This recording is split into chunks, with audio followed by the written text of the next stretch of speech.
Hi, you guys. I'm here. Okay, there was a girl saying she wanted. Oh, God, please, let's move past that. Can we move past that? She's fine. Anyway, no distractions tonight. No distractions. No distractions. Okay, my coffee. First one, I literally worked. I could not exercise this morning. I literally worked from 6 to 4. 6 a.m., 6:35 a.m. till 4. Seriously.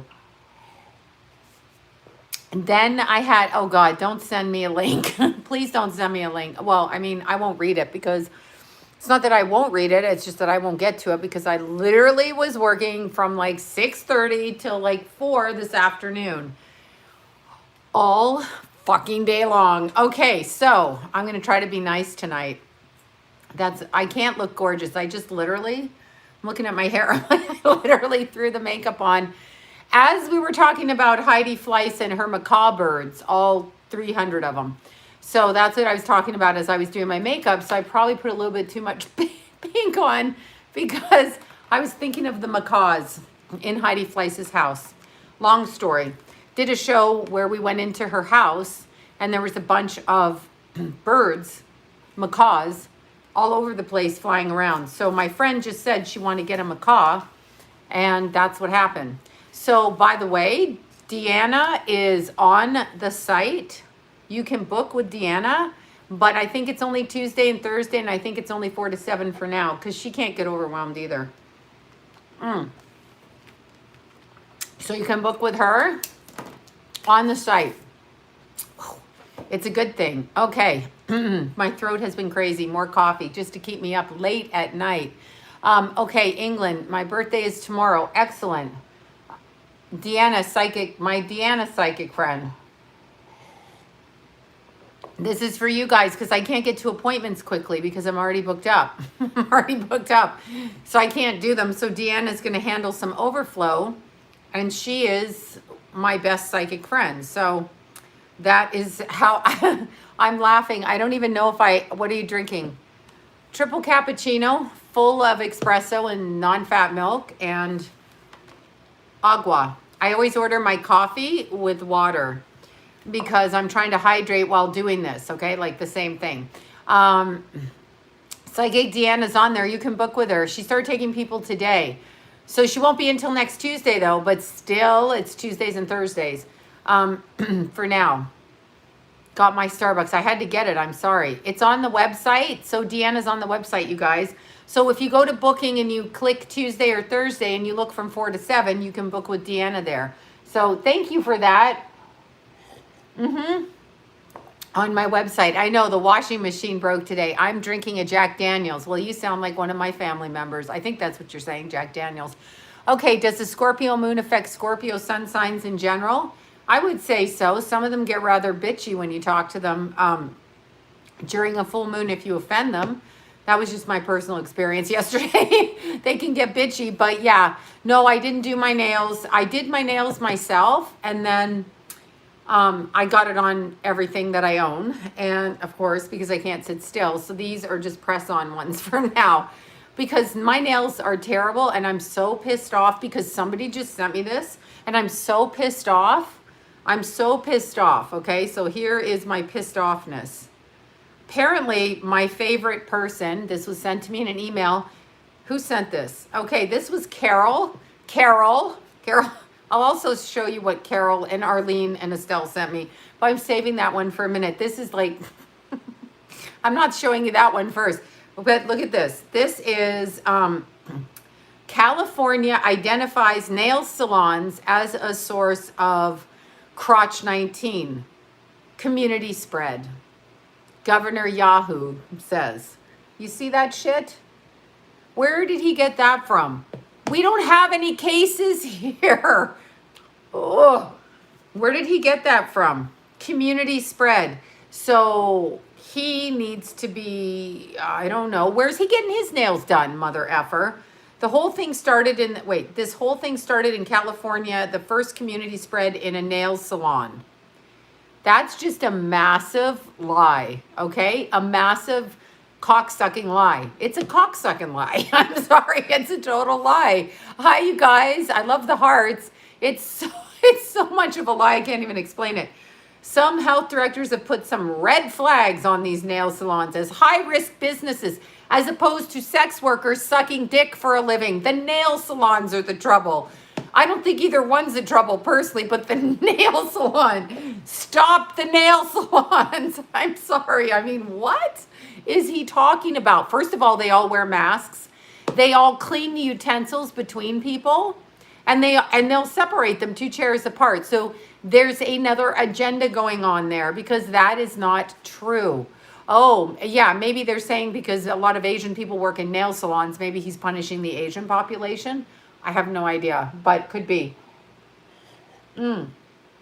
Exactly. So apparently the nail salon, state of health directors have put, on, and then on nail salons is high risk business. Newsom, gruesome, added likening them to gyms and hair salons. Let me get this right, mamby-pamby. So if I go into a nail salon, a gym, or get my hair done, which I will do, these are high risk. But should I pick somebody up online, Tinder, and go fuck them? That's not high risk. Why isn't he shutting Tinder down? I'm just asking. I'm not saying I'm on Tinder, by the way. I'm just asking. So he's announced a 4-phase plan for reopening the economy, and it begins on Friday. The nail salons won't reopen until the state's phase 3. I wonder what stage 4 is. Let's see.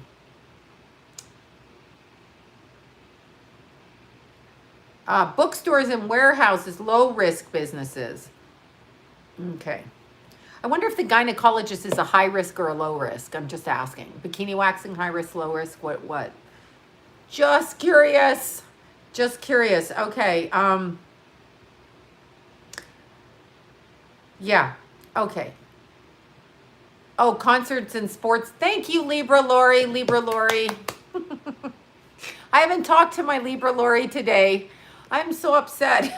I didn't get a chance, Libra Lori. I was on the phone since like 6:30. Did not even go running. Blew Vanessa off. See, I had to catch up. That's aggravating to me.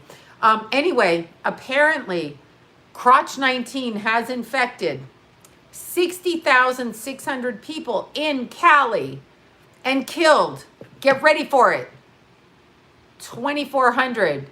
And we have 4 million in Los Angeles who are living, by the way, just saying. And that's Johns Hopkins University. Okay, so yeah, I don't even know what to say about that. Now, hi from Dublin. Are you guys ready for this message I got? I wonder if I'll get thrown off of YouTube for this.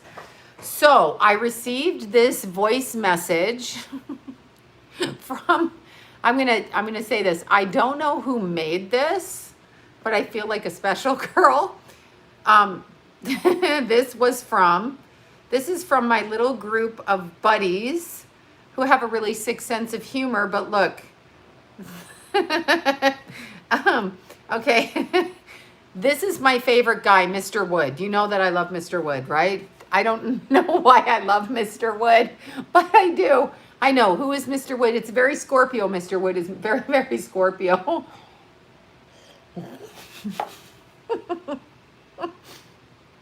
I have to open this. Okay, so Mr. Wood sent me a talking voice message. I want you guys to hear this. It's not a graphic picture. This is not pornography. It could be construed as that. It's not. Because you can't really see what's going on. Who's Mr. Wood? Okay, yeah, Mr. Wood, that's right. These girls who I'm going to name after, will you hear their names? Okay, here it goes. Oops. Yo, I know you girls like me. I know you, Sloan. I know you want my big thing. Oh, God. Carol, Arlene, Estelle. Oh, my fucking God. I'm sorry.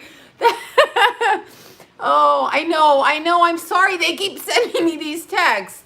That's Carol, Arlene, and Estelle making a video. I don't know who the fuck's voice that is, but it popped up. I was putting my makeup on. I almost ran into my makeup counter and fell on my ass going out the door. I know I'd run. I would not date that guy to save my fucking life. But no, it's just the idea that he knows me by, and he says we want his thing. I think it's Photoshop personally. I don't think that is his thing, but, oh God, that's them. They're doing shit when they do this. They, they thank you guys for the super chats. I know. I wonder if he could wear a mask around that, if that would be stage 4, stage 3, or stage 2. I'm just asking. I don't know. I was like, he did an interview and it was 100%. Oh my God. Yeah, I can't even. I just can't even. But you know what? I've grown to appreciate him because I've almost stacked my car up. When Arlene sent me the one when the little golf ball turns into him, I literally almost drove into a parked car. Vanessa almost crashed into me. I've seen the coffee mug one. I've seen all kinds. I've seen the one in the rainbow where he goes up in the sky. And now I got a personal message, which just about threw me into the side of my makeup dresser. So I love him because he makes me laugh hysterically. If I could have recorded myself laughing earlier, you would have died laughing because I just thought it was so funny. So that's what happened. This is the message I got. So there you go. Now we're going to talk spiritual because we've talked perverted. Kind of. So that guy, well, they say that's really Mr. Wood. Do I know him personally? But he is dead. So I feel really bad. But at the same time, I love him because he makes me laugh and he knows my name. So I kind of like him. There's one with him in the White House and he's standing at a press conference. He's not really in the White House because he's not really there. But he's in a press conference and it's him in the back. Fucking hysterical. I think Arlene sent that to me and I think I was at Deanna's house. I think I almost fell through the glass window on that one. I know, I have to get the perversion out of the way. I don't know how he died. I'm assuming he was in porn. He could have had a heart attack or something, right? He could have done something like that, had a heart attack, or I can't stand my hair tonight. What do you guys think? Let's do it the other way. It's not really him. Sloan realizes it's not really him, right? Yes, I know. I don't know if it's him or not. Let's see. No, I know it's not him. Talking you nut jobs. I know he's dead. I mean, oh, that's not nice. I know he's passed. He's with God. That's what I know. Okay, how are we doing with the hair? This looks good. See, I didn't get to wash my hair today because, oh my God, a Sagittarian in Pittsburgh. That's a rarity. I'm kidding. I'm sure there's tons. Okay, stop here. I'm done. I'm done. Okay, Chinese don't do nails. No, I'm saying Asian. I wonder if Mr. Weirdo thought like the whole Asian community should be punished because they do nails, right? Okay, so these girls have to stop sending me texts. I'm going to be laughing hysterically. Okay, we finished my hair. I've got to get over this. Okay, so what did I do today? Oh yeah, I'm brain dead from readings. Probably not very funny. I don't even know what you said. I'm going to be, everybody's going to be okay. You know what I find so interesting? Vietnamese do nail here in Florida. Yeah, so I mean, there's white people that do nails here in Asian and Vietnam. But I'm thinking Newsom doesn't know the difference, or he's like, I don't know what to say. I don't know what to say about Newsom. I don't know. I'm not a fan. Not a huge fan of him, and I'm gulping and I'm just losing my like zeal for Leo things, like Vietnamese girl does my nails. I'd kill for any kind of person to do my nails at this time, right? I know, right? Bind them. Oh, who said that? Somebody's into the magic there. Bind them. Bind them. Bind Newsom. Right? Okay, let's see. Homo said that said all teachers are babysitters. Well, okay, in theory, he could be right, but I don't know what he means by that because they can't really do anything in the schools. So they're trying to get everything by virtual. But see, they've ripped the teachers off too because they took all the money from the lotteries and stuff from all the teachers, right? So Yogurtland just opened for business. Well, that sounds like good, but I don't know where you are. So, I mean, I don't know what to say with it. It could be, you could be correct with that. Let's see. Remember to hit the like. Oh, thank you. He wants to close New York schools. Well, I did see a picture of him with nipple rings. That kind of put him a couple of points up in my book, but not for his intellect, just for the nipple rings and just like the vision of what you could do to him with the nipple rings when he opened his mouth. Just saying. Well, if those were really his nipple rings. Did you guys see that picture with his nipple rings?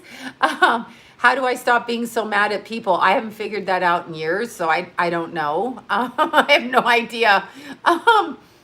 Excuse me. Yeah, I have no idea. I know. But if you could get a hold of those nipple rings, you could fucking bend him into submission, and he might not say such stupid things. So I would say that, okay, being a teacher. Yeah, I don't know why he's saying it. Does he mean forever teachers are going away? Because he's right in the sense that teachers have literally no power in school and that they don't get the money from the lottery that was promised to them. So that was a big lie. Does he mean that? Oh my God, don't talk about that impossible burger meat. I'm not eating that. Do you know what happened? Oh my God, I have to show you this. Sweet little Venus, Psychic Venus. She is in France, okay? So he wants distance learning. Yeah, well, you know, I want him to look different in life when he shows up on camera, but that's not going to happen either. You guys should, everybody has to actually get up and say something, and then the parents lose control. No, the parents don't lose control. What happens is the parents have to stay home. The parents have to stay home. Yes, I do feel David is legit. He's been around for 30 years. Yeah, if I speak out against Trudeau, I get the Canadian haters on here that tell me I'm crazy, even though I'm Canadian and I grew up with it and I understand what he's doing. And he is fucking doing it. I mean, it's Captain Obvious, and he hired a bunch of pedophiles in his cabinet or whatever. So this absolutely made me very sad today. And then I read that 2 of my friends went and climbed up Mount Gorgonio, and I was infuriated that I was working. They went in the snow, they went everywhere, and I was like, oh my God, nobody invited me because I'm working, or they don't like me, one or the other. But anyway, I was like, oh my God, they're doing whatever they're doing. All right, so let's look at this. Where is Venus? There she is. Okay, so she posted this picture, and I barely could stand it. I started crying. Okay, so probably I'm insane at this point, but so I didn't cry just because I saw these cute, look at these little sheeps and lambs, okay? Aren't they cute? They're all in a little, she drove by them in France, right? And then her caption is, yesterday I took this photo while passing by, and today none of them are here. This is a reality slaughterhouse. And I just started crying when I saw the little sheep. They had little black lines on them. Then I realized we are the sheep. And I was like sobbing. I literally was like, oh my God, what is happening? I was like, why? Look at them. Why are they going to the slaughterhouse, these sheep? But they have little black lines on them. Like they've been marked. They're marked, and they go to the sheep slaughterhouse. I was very upset by this. I just like, what is this? I know. Well, I'm not going to eat soy either. No, I started crying. I mean, I thought, God, what's wrong with you? You're fucking weird. And then I ate chicken for dinner. So am I any better eating the chicken? What's about the chicken, right? What about the chicken? Don't be terrified. Hey, hairstylist, go back to work. Do you know what? Don't be terrified. You're not going to catch anything. I know I couldn't stand it, but I did eat chicken for dinner. Hear the contradiction and the hypocrisy in that one. But I saw the lambs, and I just wanted to make sweater. No, I never ate lamb. I'm not a person that eats lamb. Okay, hairdressers, nail salon people, listen to me. You can eat Ellen meat. Okay, that just makes me, oh God, no. I'm not eating soy. I'm basically going to eat like I did when I had an eating disorder. And drink coffee and eat chocolate.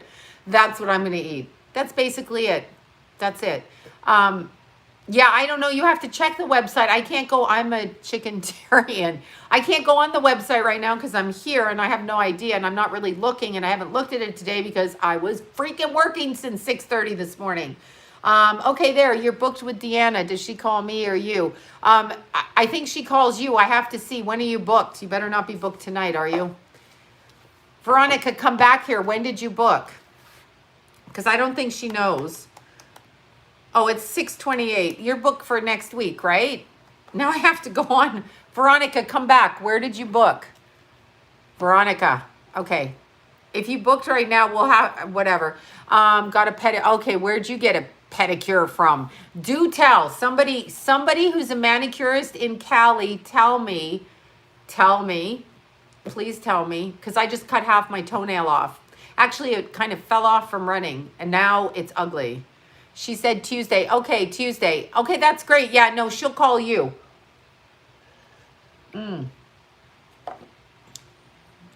No, I don't eat much meat. I eat mostly eggs, which I'm stealing the chicken's babies. I know. I have to have protein, but I eat dairy mainly. I know people don't like that, but that's what I eat. And that's what I ate. Yeah, okay, good. Veronica, she'll call you. And Veronica, I think I owe you too. I think I owe you something, or you're booked with me later on. Yeah, I have to eat protein though. I mean, I'm sorry, I have to eat. She said Tuesday, she booked Tuesday, next Tuesday. Good. Yeah, I have to eat protein and eggs. Somebody's eating meat now. Eggs actually balance my immune system when I get a bit wild. So let's see. It's on my website. Deanna's just doing the readings through my website. That's how she wants to do it. So she's doing them through the website. It's on the website. Look on Tuesday and look on Thursdays and see what time she has open. She's taking the overflow on that. She wants to ease into it because she don't want to be bombarded by everybody. Because I call her when I'm having a nervous breakdown. So she knows where we could go with that if we're both going down that road, right? If we're both going fucking crazy at the same time. So protein, yeah, I know, rice and peas. I can't eat rice and peas and broccoli. I'm not going to eat rice. Rice is no good. Rice is a filler food. It's not really productive. And don't even tell me brown rice. It just makes people fat. That's why we have a lot of diabetics in our country. Rice and beans. I know it's a protein together. I'm just going to say to you, when you eat rice and beans, you're going to be fat as fuck. That's what I'm going to say. That's the issue. Yep, I got protein powder too. I end up drinking liquids. Exactly. Yes, I do eat salmon, but I'm not eating anything out of Bill Gates' meat company or Ellen's. Do you see what's going on? Like, really? We're going to make meat using Ellen's DNA? Why would I fucking do that? Why would I do that, really? Like, why? Pasta is the devil. Yeah, well, pasta is a filler food, like rice. They're all filler foods. It's all, even brown rice is so fattening, like it's high in carbs. So if you're low glycemic because you're diabetic, you can't eat that stuff. And you don't want to if you're who is a girl doing nails? Please send me the nail girl. Please, where is she doing the nails? I need the nail girl. Yeah, no, pasta's delicious. I haven't eaten it I maybe had a bite at Christmas with Lila. I think we had chicken cacciatore and I had a bite of her pasta. But yeah, cauliflower rice is fine. But I've got to eat, I can't eat carbs like that. I can't do that kind of carb thing, you know? Yes, cheese and milk hurt your stomach. I don't know what I would do. Let's see. Texas, okay, braggers in Texas are doing nails. Braggers in Texas. Yeah, I don't know. I'm not sure exactly like why people push the rice and push the, I have an addiction to cold milk. Yeah, I don't drink milk. I love carbs. Who the hell doesn't love carbs? But I just can't handle it on my body. So I'm vain and carbs, vain and carbs, vain carbs, vain carbs. I don't know. Sometimes the carbs win. That would happen at In-N-Out Burger. But I get called from Libra Lori, and this is what she says to me. You're not really going to In-N-Out, are you? I don't know, Lori. Why? As I'm in the car speeding up the hill. Why do you ask? Because you're going to hate yourself in the morning. And if you don't get up and exercise, you're going to hate yourself. And I'm like, good point. As I pull into the drive-thru. Hold on a minute, Lori. Someone's calling. Mute button. I'm going to have a milkshake and french fries. Button back on. No, I don't think I'll eat it. Drive through the drive-thru. Hold on a minute, Lori. Mute button here. I'm paying for it there. And I'm driving home. I'm like, oh, I'm going to eat some broccoli. I'm a total liar. I just outed myself. No, I'm kidding. I did eat the broccoli. I ate broccoli, 2 eggs. I ate carrots and broccoli. Me and her order from a restaurant up the street where they do our steamed vegetables, and it's really yummy carrots and broccoli. And then I get the grilled chicken salad. I put the cheese on the side. I never eat dressing. Life is boring. I never eat dressing. And then I had 2 eggs with that when I got home too, and a piece of toast. That's what I did. So that was my dinner last night after I got off of here. I was making a run for In-N-Out Burger, but you know, a lot of times people call me and they're like, where are you? I'm like, I'm at home. I'm working. Meanwhile, I'm at Starbucks or In-N-Out Burger. Before I could have been at the nail salon, whatever. But apparently I can't do that. And I love cookies. I don't bring them in the house. When you live with cookies, you eat cookies. So you can't do that. Chex Mix. Oh, I thought someone said Chex Mix. Keithy used to buy Chex Mix and it was so salty that I would sneak down. Don't forget the extra red onions. I won't. Thank you so much for that. I used to sneak down and eat Keith's Chex Mix. And then I told him I hated them. And then I put it back on the fridge, like with 4 left in there. And he'd be like, who ate this? I'm like, your brother. I saw him.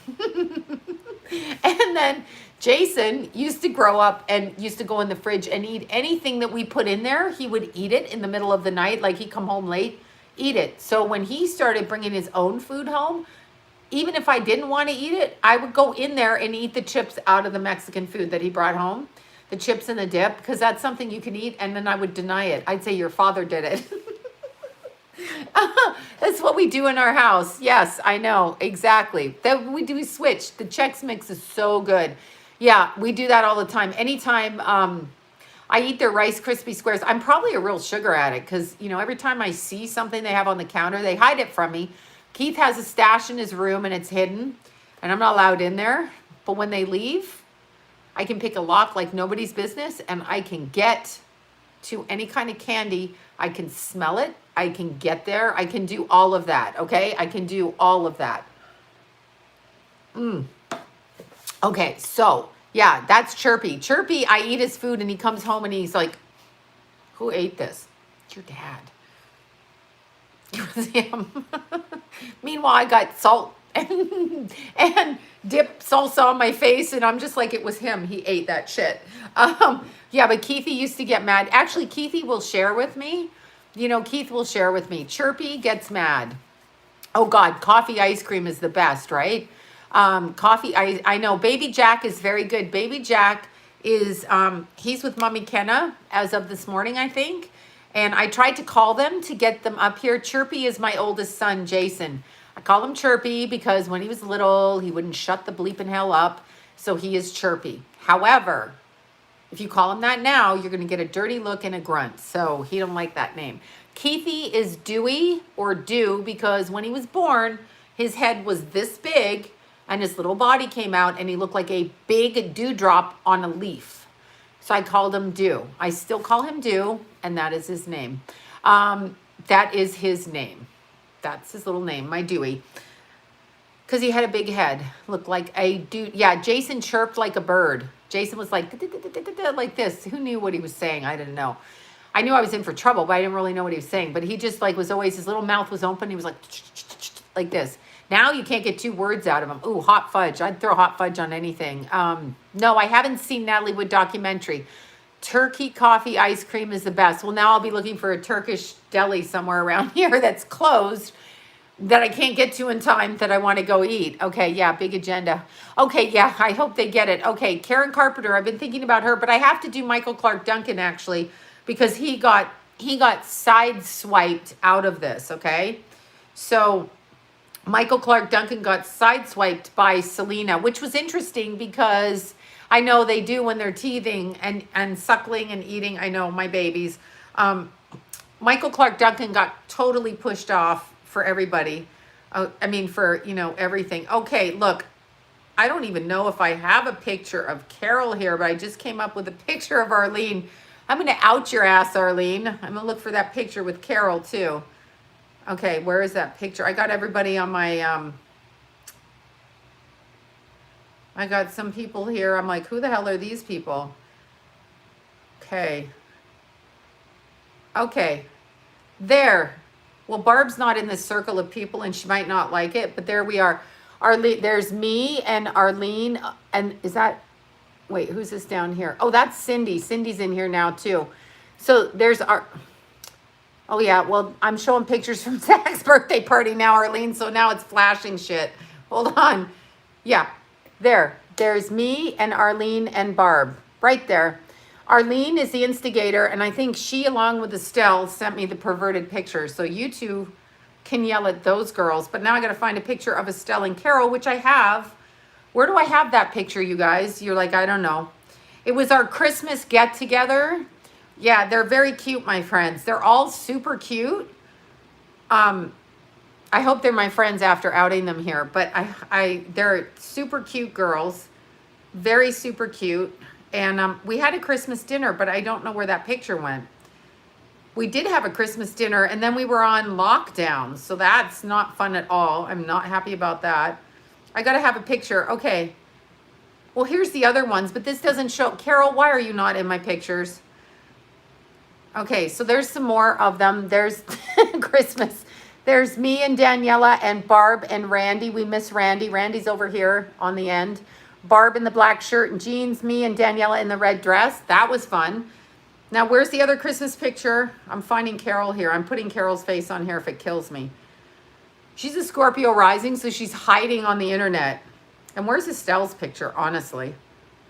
Where are these pictures?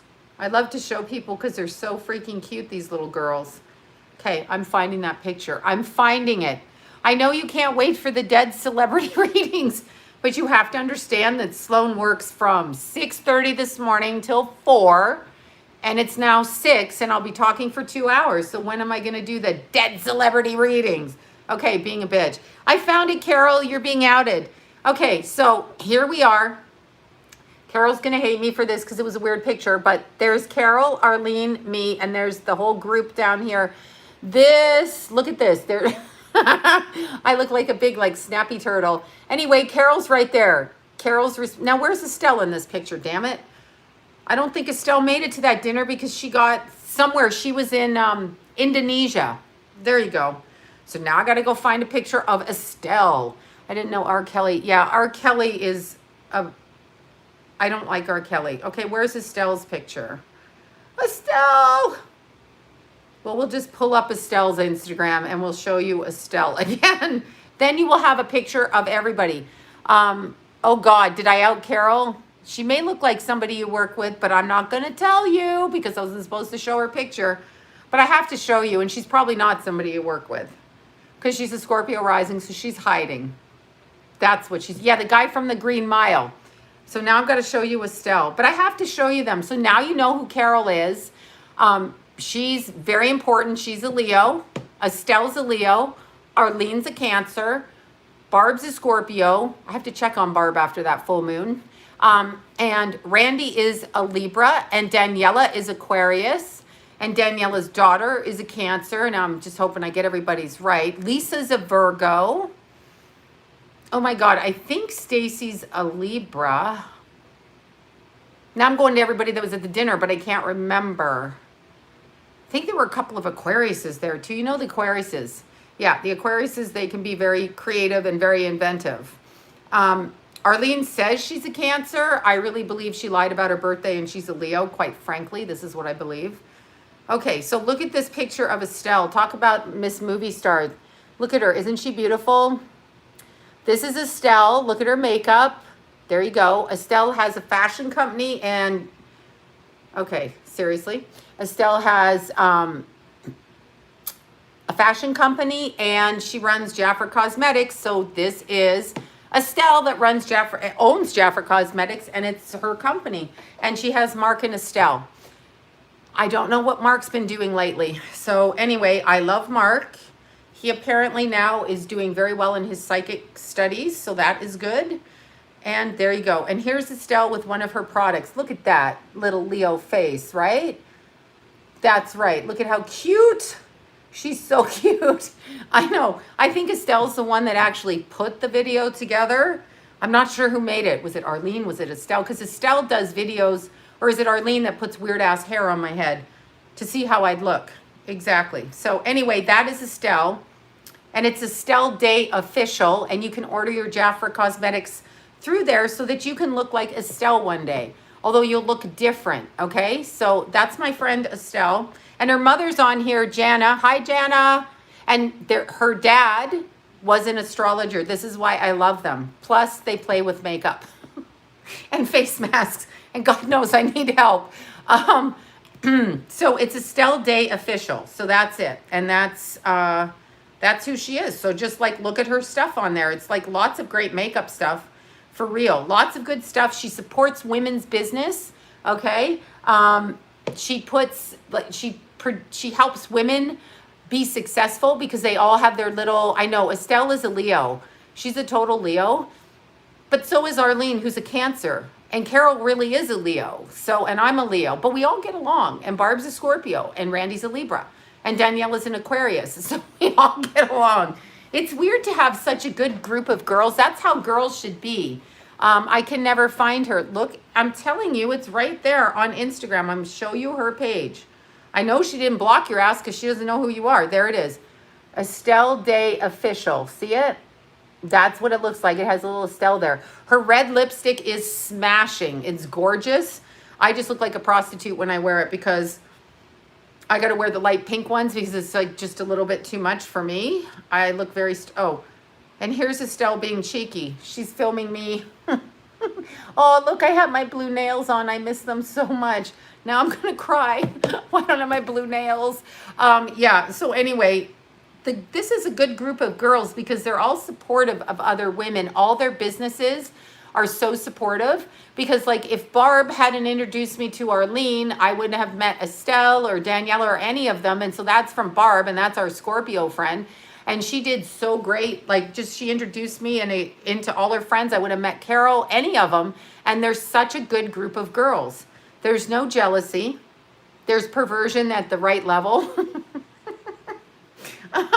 And they're fun girls. They're very fun. So it's a good thing. It's so good.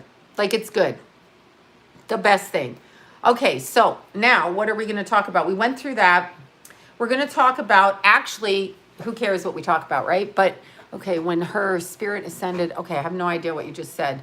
All right, so here, need a Capricorn. Yeah, we do need a Capricorn. I'm trying to think if we have a Capricorn in the bunch. We have a couple of Virgos. That would be Lisa. Pretty sure, like I said, Stacy, and I think Cheryl is an Aquarius too. Can't remember. Daniela's daughter, Frankie, is Cancer. I know that because Chirpy's a Cancer. So Chirpy and Frankie are Cancers. Yeah, and I don't know the rest. I don't know the rest, but I'm trying to think because everybody would throw a birthday and I'm like that. But what I want to talk about is like ascension. I know Cancers, Cancers. My Chirperoo is a Cancer, and boy, is he a Cancer, moody little guy. Anyway, oh, you guys were asking about Baby Jack.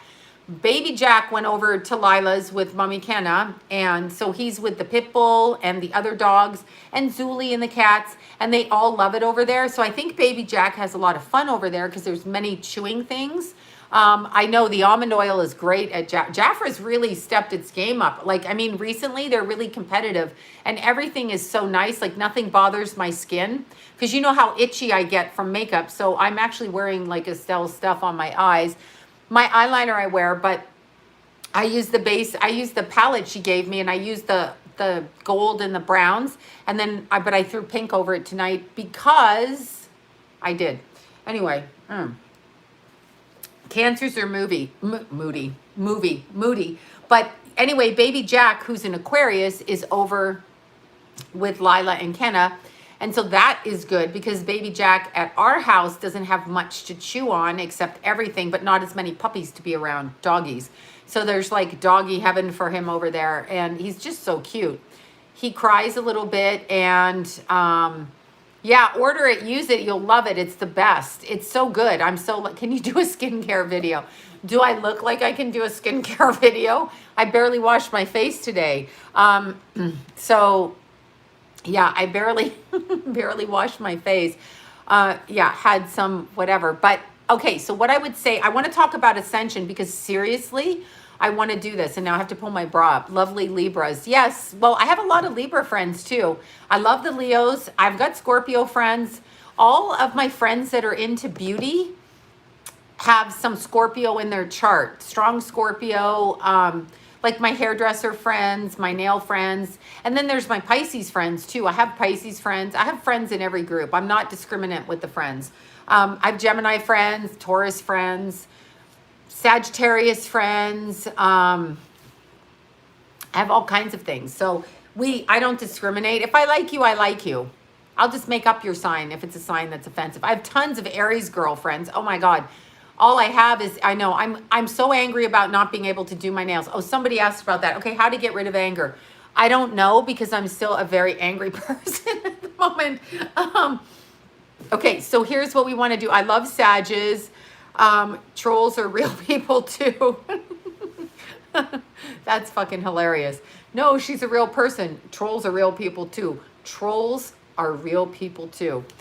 Okay, so Gavin Newsom is a troll, right? Right. Okay, so Ascension. I wanted to talk about Ascension. So I figured out on my way home, unfortunately, I accidentally went into Costco because I'm against Costco right now because you know who is on the board of directors? That would be Bill Gates. Father stepped down and then the head of the Bill Gates, Melinda, whatever it is, foundation took over at Costco.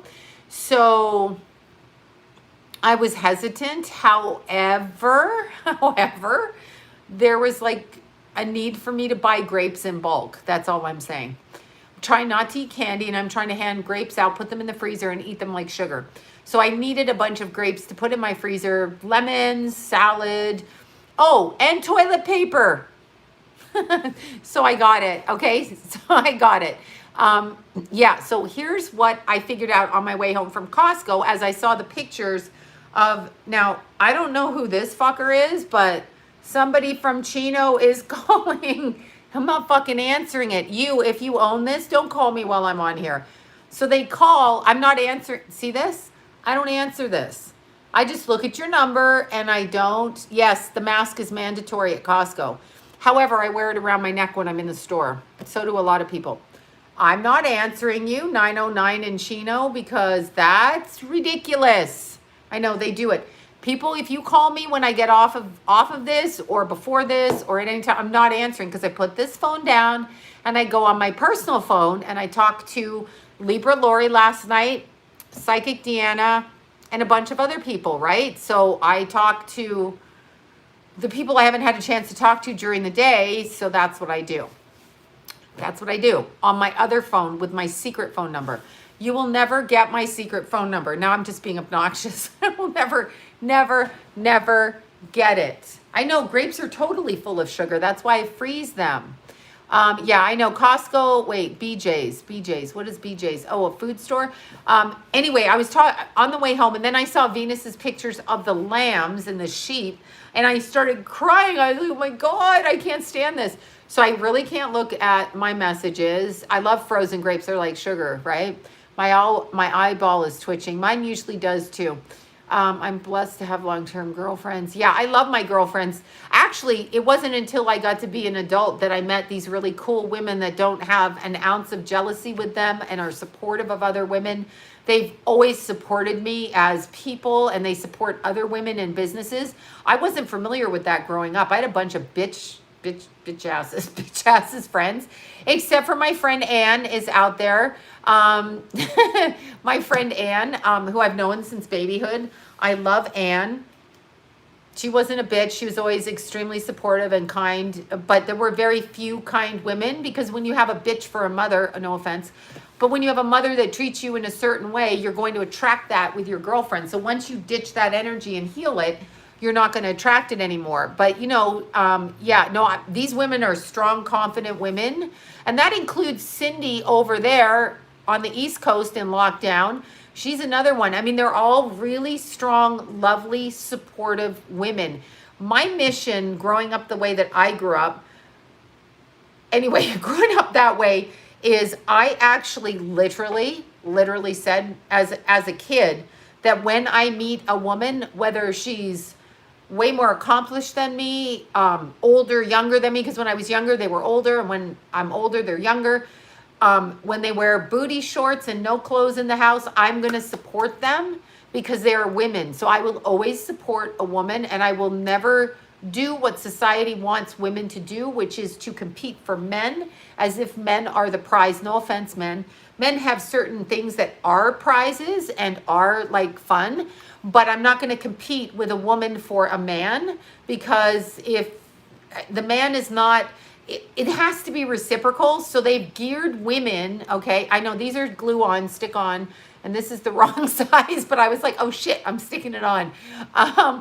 But the prize of a man, like two women fighting over a man, okay, Lenny Kravitz is different. A fucking fight for him. Just saying, just one night, whatever. Okay, that probably grosses him out. He's probably like, shut up. Who wants your ass is what he's saying. He probably can get any ass, and he's like, nobody wants your freaking ass. You're whatever. Get away, lady. He must be grossed out. But we've been taught, we've been indoctrinated, we've been shown, because there's, like, I had a mother that was competitive with me. So it was like weird, or one-upmanship, narcissistic, covertly, however you want to word that. So when I grew up, I didn't realize what women were doing. They were really not my friend Anne. Anne was always completely supportive my entire life. And I met her like in kindergarten or first grade. She was actually really a lovely, and still is a lovely friend. But a narcissistic mother will fuck up your sense of security and make you feel like you're not good enough and you're not worth something. So it's just ridiculous, right? It's ridiculous. So society has said, oh, you know, the woman is the whore. If the woman is cheating with the man and this and that, we blame the woman. No, the man is the whore. The man is the one who's doing it. Blame the fucking man, okay? So it is the man. If he's married, it's whoever is married. Okay, look, this is driving me crazy. I'm going to stop in a second, or I'm going to put different glasses on. Oh, look, the roots are coming in again. So you have to understand that society, do I need a ball cap? Maybe I should put a ball cap on. I think that's what I should do. Wait, salons and barbers, nail salons are opening tomorrow in Texas. God, do I have to fucking fly to Texas to get my nails done? Right?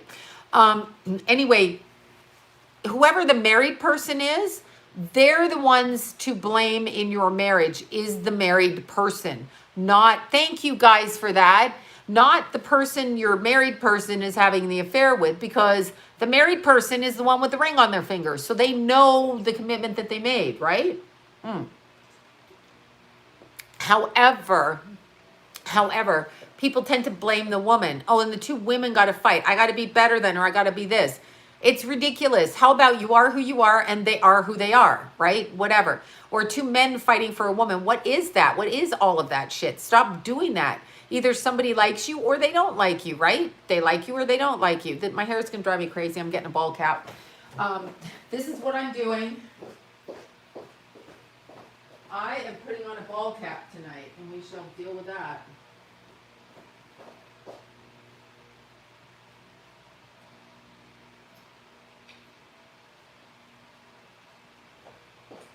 Okay, now I feel normal. Here we are, first night with a ball cap on. Here we are. This feels normal to me. I shall go out and go running after, okay? This fucking feels like heaven on my head. And it means I can go out running, so I will put my shoes on after this and maybe run in the dark. That's what I will do, okay? So let's look at like what women do. I can't wear this. It kind of looks stupid on camera, but it feels very happy.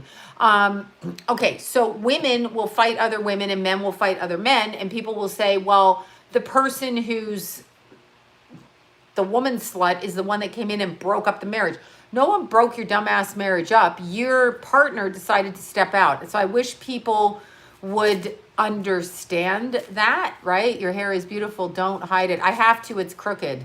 You don't understand. I've got Virgo in the first house. When I see crooked, it's crooked and I'm obsessed with it now. Okay, so wait, let's see. Let's see if the ball cap flattened it. Maybe it's better. Like, I don't know. I got to cut it tonight. Should I do that? I don't think so.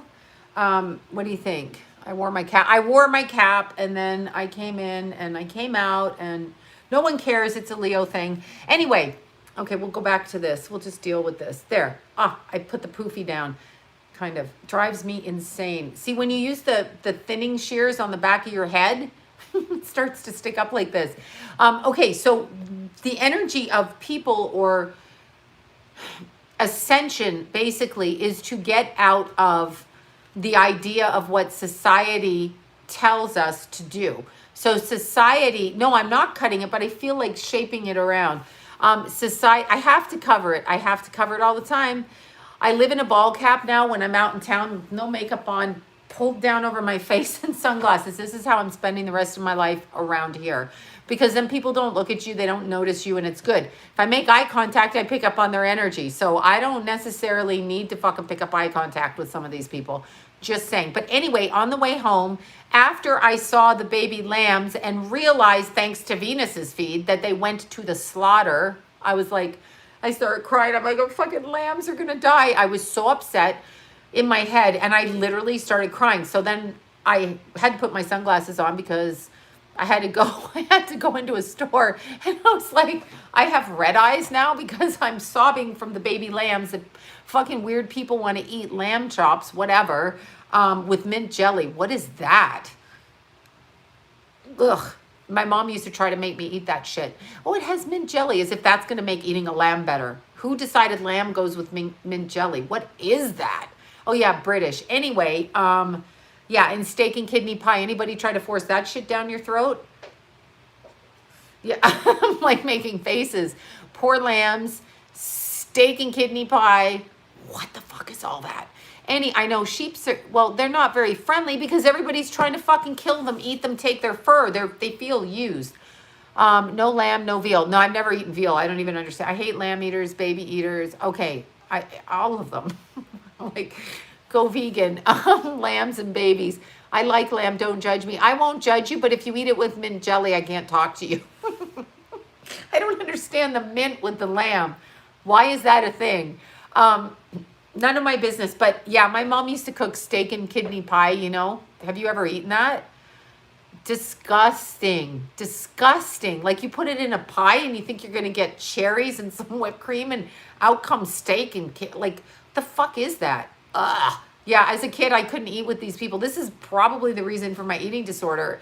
And then here's the thing. When I was a little kid, kindergarten, okay, somebody said yummy. That's so yucky. Oh God, blood sausage.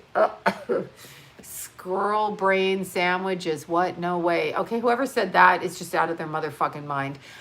Salmon. I'll stick with the salmon. So this was, I eat like a bear. Blueberries, salmon, you know, whatever. But the grossest thing that I was ever forced on me in that house that they called food, which was so against who I was as a person. I was 6. I was in kindergarten. My mom would take all her time, which was very sweet, make me a little sandwich with mayonnaise on, all of that kind of shit, mayonnaise, butter, fresh bread, all of that, lettuce, tomatoes, salt and pepper, we're all good right there. Cucumbers, super awesome. Then here it comes, cow's tongue. Why are you feeding a first grader cow's tongue? Every day, I literally would take my lunch, throw it in the garbage pail, and not fucking eat. So that's what I did. Cow's tongue sandwiches. I'm just like, I can't even. I know. Well, that's what cow's tongue. Yes, it's these British people. I swear to God, she cooked that fucking thing up. Yes, cow's tongue. It's a thing. I didn't like it. It traumatized me for life. I had eating disorders. No, I'm not eating fish eyes either. Oh my God. Okay, so we took a friend of mine for his birthday dinner, and the other girl that went with him, she's like, oh, what was it, Brazine or something, where the fish is out there? So, of course, you take your friend for birthday dinner, you eat the food, and it's a fish with its eyes. So I'm fucked. I'm starving at dinner, right? I'm not going to eat that. She's like, oh, it's delicious. Then I tried to eat the fish at the bottom, and I'm like, but there's bones in it. And so then I was creeped out. I'm not eating chicken's feet. Pig's feet. Oh my God. Okay, so I have a story about pig's feet. I'll tell you a story. Okay, so when I was pregnant with Keith, my father-in-law came to visit, and he would eat stuff like jellied pig's feet. Don't even, I've never heard of such a thing, and that just threw me over the edge into hillbilly world. Anyway, I was like, who eats jellied pig's feet? But this is like a thing. I don't know. So anyway, his niece came over to the house. I wasn't there, and she put the jellied pig's feet in like a Tupperware thing in the fridge, right? I didn't see it. So I come in the house pregnant and go into the fridge to get something to eat, right? Oh God, I know. So gross. Pickled pig's feet. Yeah. What is that shit? Who does this shit? Anyway, so I opened the fridge. This is a true story. My brain could not compute, what was in that container. Like nowhere in my mind did I understand what was in that container. I had no clue. So I'm like, what is this? Because this is my fridge, right? I'm like, what is this? So my father-in-law is out in the living room and I'm in the kitchen. I'm like, I don't understand. Like, I'm going to make spaghetti. I'm making spaghetti recipe. It's like an 8-hour thing where you have to braise the chicken and you have to talk to the sauce and you make it from scratch. It's like an 8-hour thing, right? So I looked and I couldn't figure out what it was. So I had my standard poodle, Tucker. So I thought that Tucker, this is where my mind went because I couldn't even understand what was in the container. So I thought Tucker threw up on the floor and I thought that maybe John didn't want his dad knowing that the dog threw up on the floor, so he threw it in the container. So I took the whole container and threw it in the garbage. Then I heard them talking about the pig's feet. And I was like, oh my God. I was like, what the fuck? I just threw the food out, right? So I had to dig through the garbage, clean it up, put it back in the container and put it back in the fridge because I didn't want to get caught throwing it out because the niece came and put it in the fridge, right? This was a true story. This was my pregnancy moment. I had no idea what was going on. I was like, that's so gross. What is going on with that? Oh, I was like, no, couldn't deal with it. Anyway, getting back to Ascension. So after the lambs, after the lambs, my voice is continuously like scratchy. So after the lambs and the fact that people slaughtered the lambs and I had a traumatic episode on the freeway on the way home. I know, right? So anyway, I know, I wonder now that my father-in-law died, does he know I grabbed those out of the garbage and put them back in the fridge? So on the way home, I understood what they're doing. So let's look at it this way. So a mask, right? A mask hides. So it hides your mouth. The plexiglass stops our energy fields from connecting side by side. Making teachers, calling them babysitters and not making them watch your kids means you go home and you're isolated. So we become virtual and they segregate us into our little communities, which is what they're trying to do. They're trying to segregate us and they're cutting down on anything that is a physical, oh God, head cheese. I don't even fucking know what that egg is. I don't want head cheese. I don't want to know whatever that is. Head cheese sounds like something I can't. Okay, so what they're doing with the nail salons, with the hair salons, with anything that is a physical connection, they are breaking that so that we don't touch. We are afraid of each other. So it is much harder to ascend because we live in a vibration that is singular. Okay, don't eat the bats, all right? The bats have had enough. The bats have been scapegoated for this whole bullshit. The bats are not the problem, okay? They're scapegoating bats. They scapegoated monkeys with AIDS and they scapegoated Canadian geese with bird flu. Just stop with the scapegoating of animals, okay? I like sex. I'm sorry, you asked what about sex? I'm like, it's a good thing. So, well, see,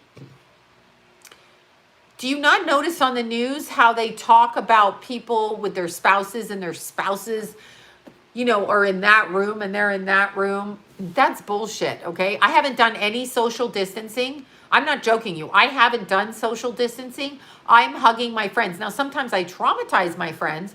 I'm not social distancing. I refuse to social distance, okay? Even if I meet a stranger, I'm going to hug them because I don't believe it. Sorry, I'm just going to hug them. I mean, they may be flipped out, but I'm going to hug them. I'm not going to stop. I'm going to have people who I want around me. I'm not going to not do that. I'm just not going to do it. I'm just not going to, I'm sorry. I'm not participating in stupidity. It's stupid, all right? It's a stupid way to be. If you have a husband, why wouldn't you have sex with them? A boyfriend, why wouldn't you go drive and have sex with them? What are they going to say? New quarters have bats on them. Oh, good God. Of course they do. There you go. I know that you hug. I do hug strangers. I really do. I mean, they may be traumatized by it, but I'm not sick. I refuse. See, what they have us doing, it's very hard to ascend energetically when you're in fear. When you're in fear and you're in anger and you're in isolation. See, if we're on an airplane and there's turbulence, let's look at it this way. We're on an airplane and there's turbulence. And so I'm afraid to fly. So I'm like, oh my God, there's turbulence, right? And I start freaking out.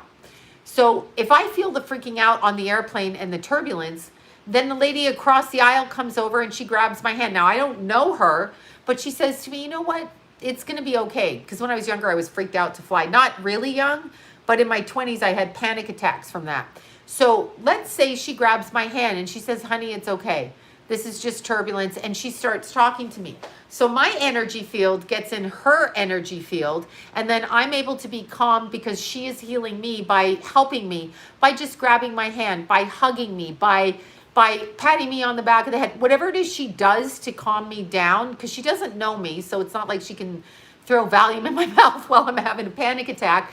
But whatever she does to calm me, I am then blending with her energy field, and she is actually leading me into ascending out of panic and fear, and she is helping me stay calm by doing that. Or maybe I don't say I'm having a panic attack, but she allows me to talk to her, and I talk to her, and so I'm nervous and I start talking to her. And so by that, I'm able to raise my sense of self and my sense that I'm going to be okay by talking to her. So maybe just in the act of her listening to me, it's that. Okay, so I am live. Here I am, unless I'm dead and not live, but I think I am.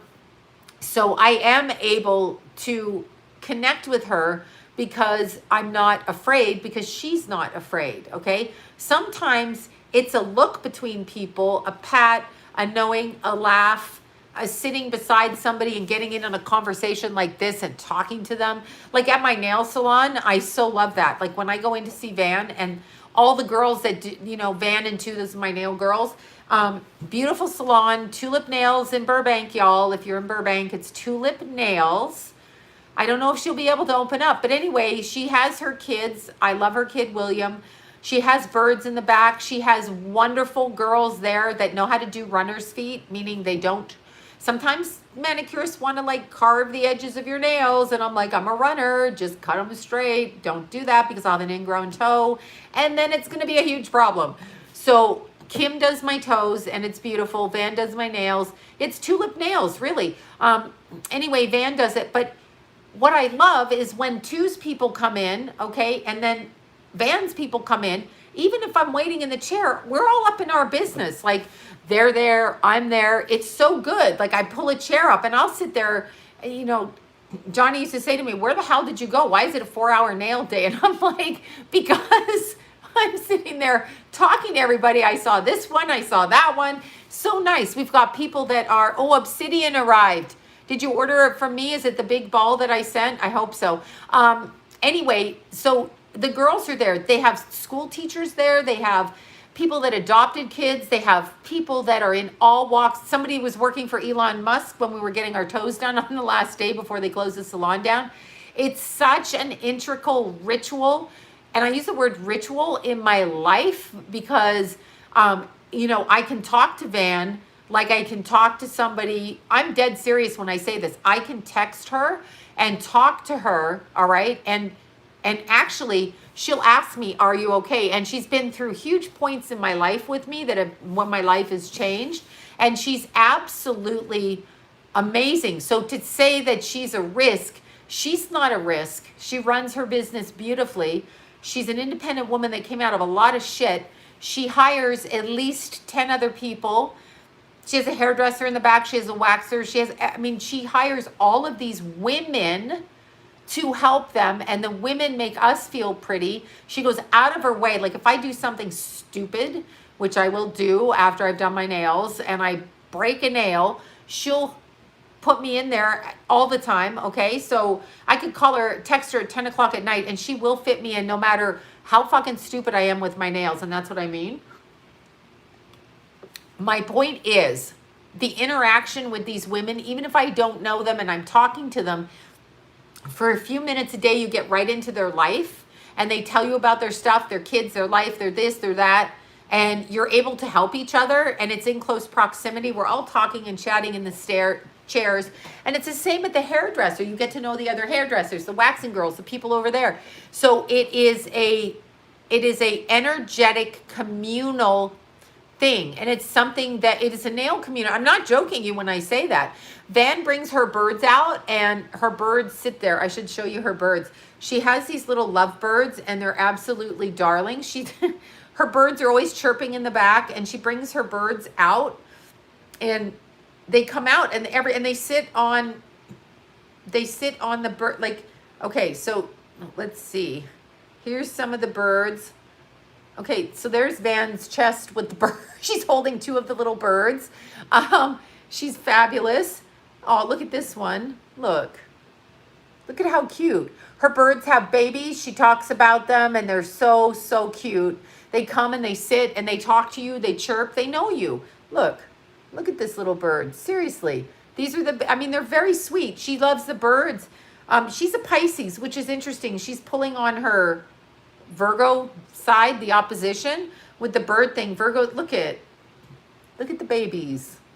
So sometimes she talks about the babies that they're born to her birds, the eggs, who's sitting on them. Like you learn a whole thing, right? There's bird people. There's bird people communities. So I learn about her. I learn about her childhood. She teaches. She's got a good mindset.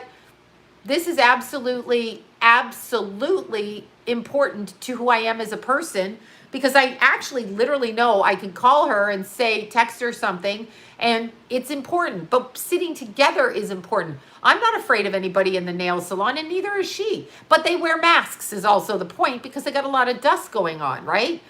So they do that. But all of us connect in that way. Same at the hairdresser. There's going to be plexiglass. How am I going to bounce from one hairdresser to another? I love the hairdressers. All of the young girls coming up that went from assisting that, some of your hairdresser friends for 30 years. And then they have people in the neighborhood, the young kids that come out of high school. And then you watch those girls and they become hair cutters. And so you say hi to them and you learn about them. It's their mom's birthday, their dad. Why do they want to cut that off, right? Why do they want to cut it off? Because in order to ascend, we have to elevate in a place of happiness. So that's one of the keys, okay? That's one of the keys. The key is, all of us, in order to ascend, is to do things that bring joy, okay? That bring important things, that do anything that gives a sense of joy and love. So if you like collecting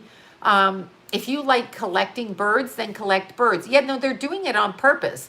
I've never cried so much in my life over sheep or anything, really. I don't really cry. So for me to look at sheep, that tells you I'm getting depressed when I'm not even a depressed person that way.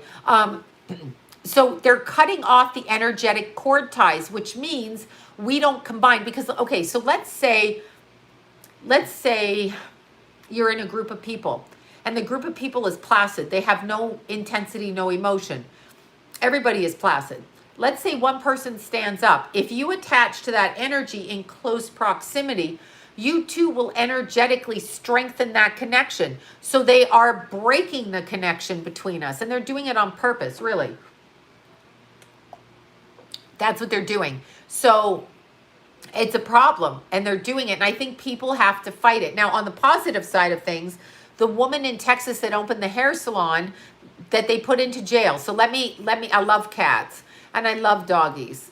Let me say, the woman who opened her hair salon in Texas, okay, she literally took a stand. Business owners have to take a stand. I know she's free. They let her out. The Supreme Court in Texas let her out, okay, because this is the ridiculous fuckery that we're listening to.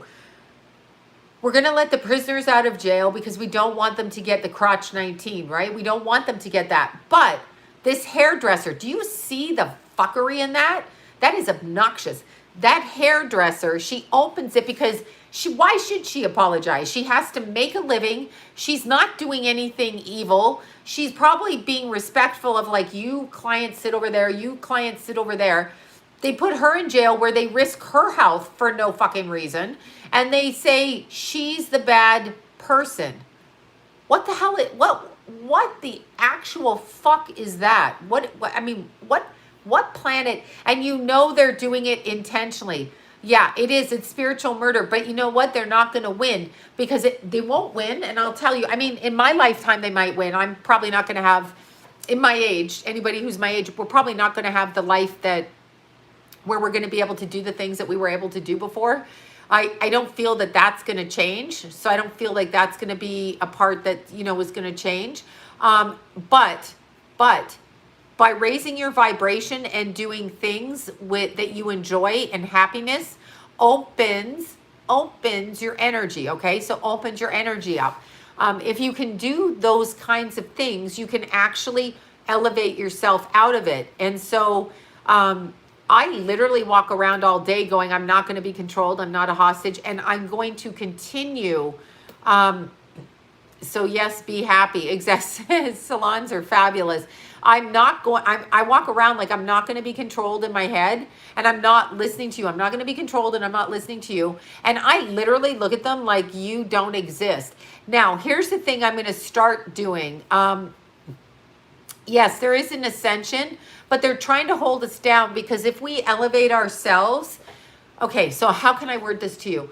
The people that are doing this to us right now, okay, the people that are doing, did somebody just ask about a date? Don't you have fucking better things to focus on? It doesn't fucking matter, okay? Your life's over with what's going on now. Fuck dating. Go find a fuck buddy, okay? Dating. Where are you dating to? You dating to social distancing? Go find someone to fuck. Then you'll find a date, okay? Everybody should go out and start having like hookups. There's your social distancing. Let's go out and hook up. How about that? Okay, so the way to word it in the ascension part of it is when, and I'm going to do this. I'm actually going to phone the corporations, okay, or a blow up doll. I don't want a blow up doll. That's what they want. That's what porn is.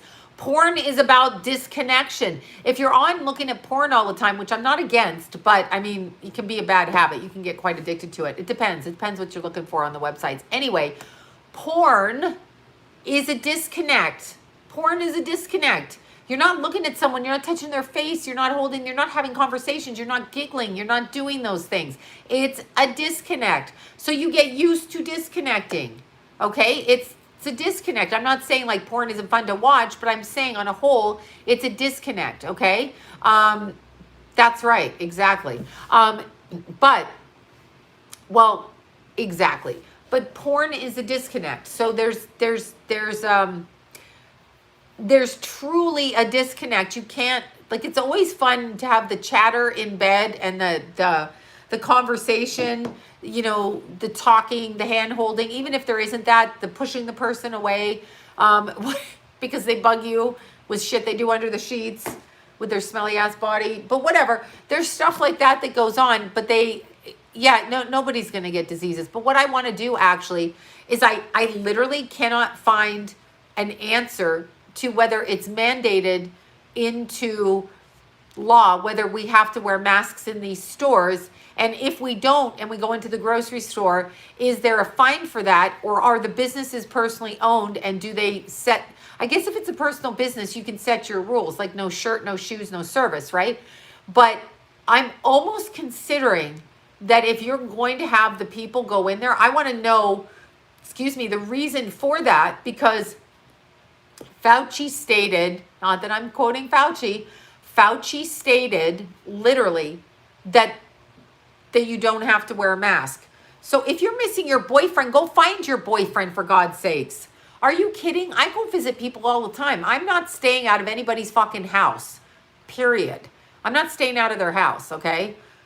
I'm really not staying out of their house. I'm not doing that. I will go visit who, and I'm not wearing a mask in your fucking house. So get the fuck over it. Spray some Lysol before I get there. No one's asked me to do that, by the way, and I'm not paranoid, by the way. I put this up on Facebook. Open beach, no communists here. Pismo Beach, just saw this. Here we go. Thank you, Sandra. Okay, Pismo Beach is open, you all. Pismo Beach, that's where we're going.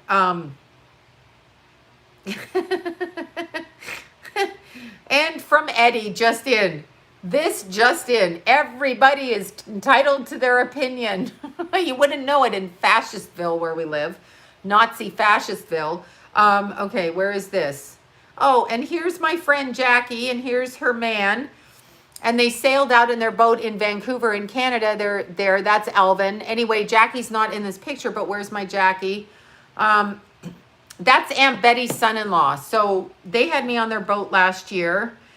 And that was the best thing ever. We just went out and it's so beautiful in Vancouver off there. We just took off in the boat, and they do that. So they're on their island. So that is very good.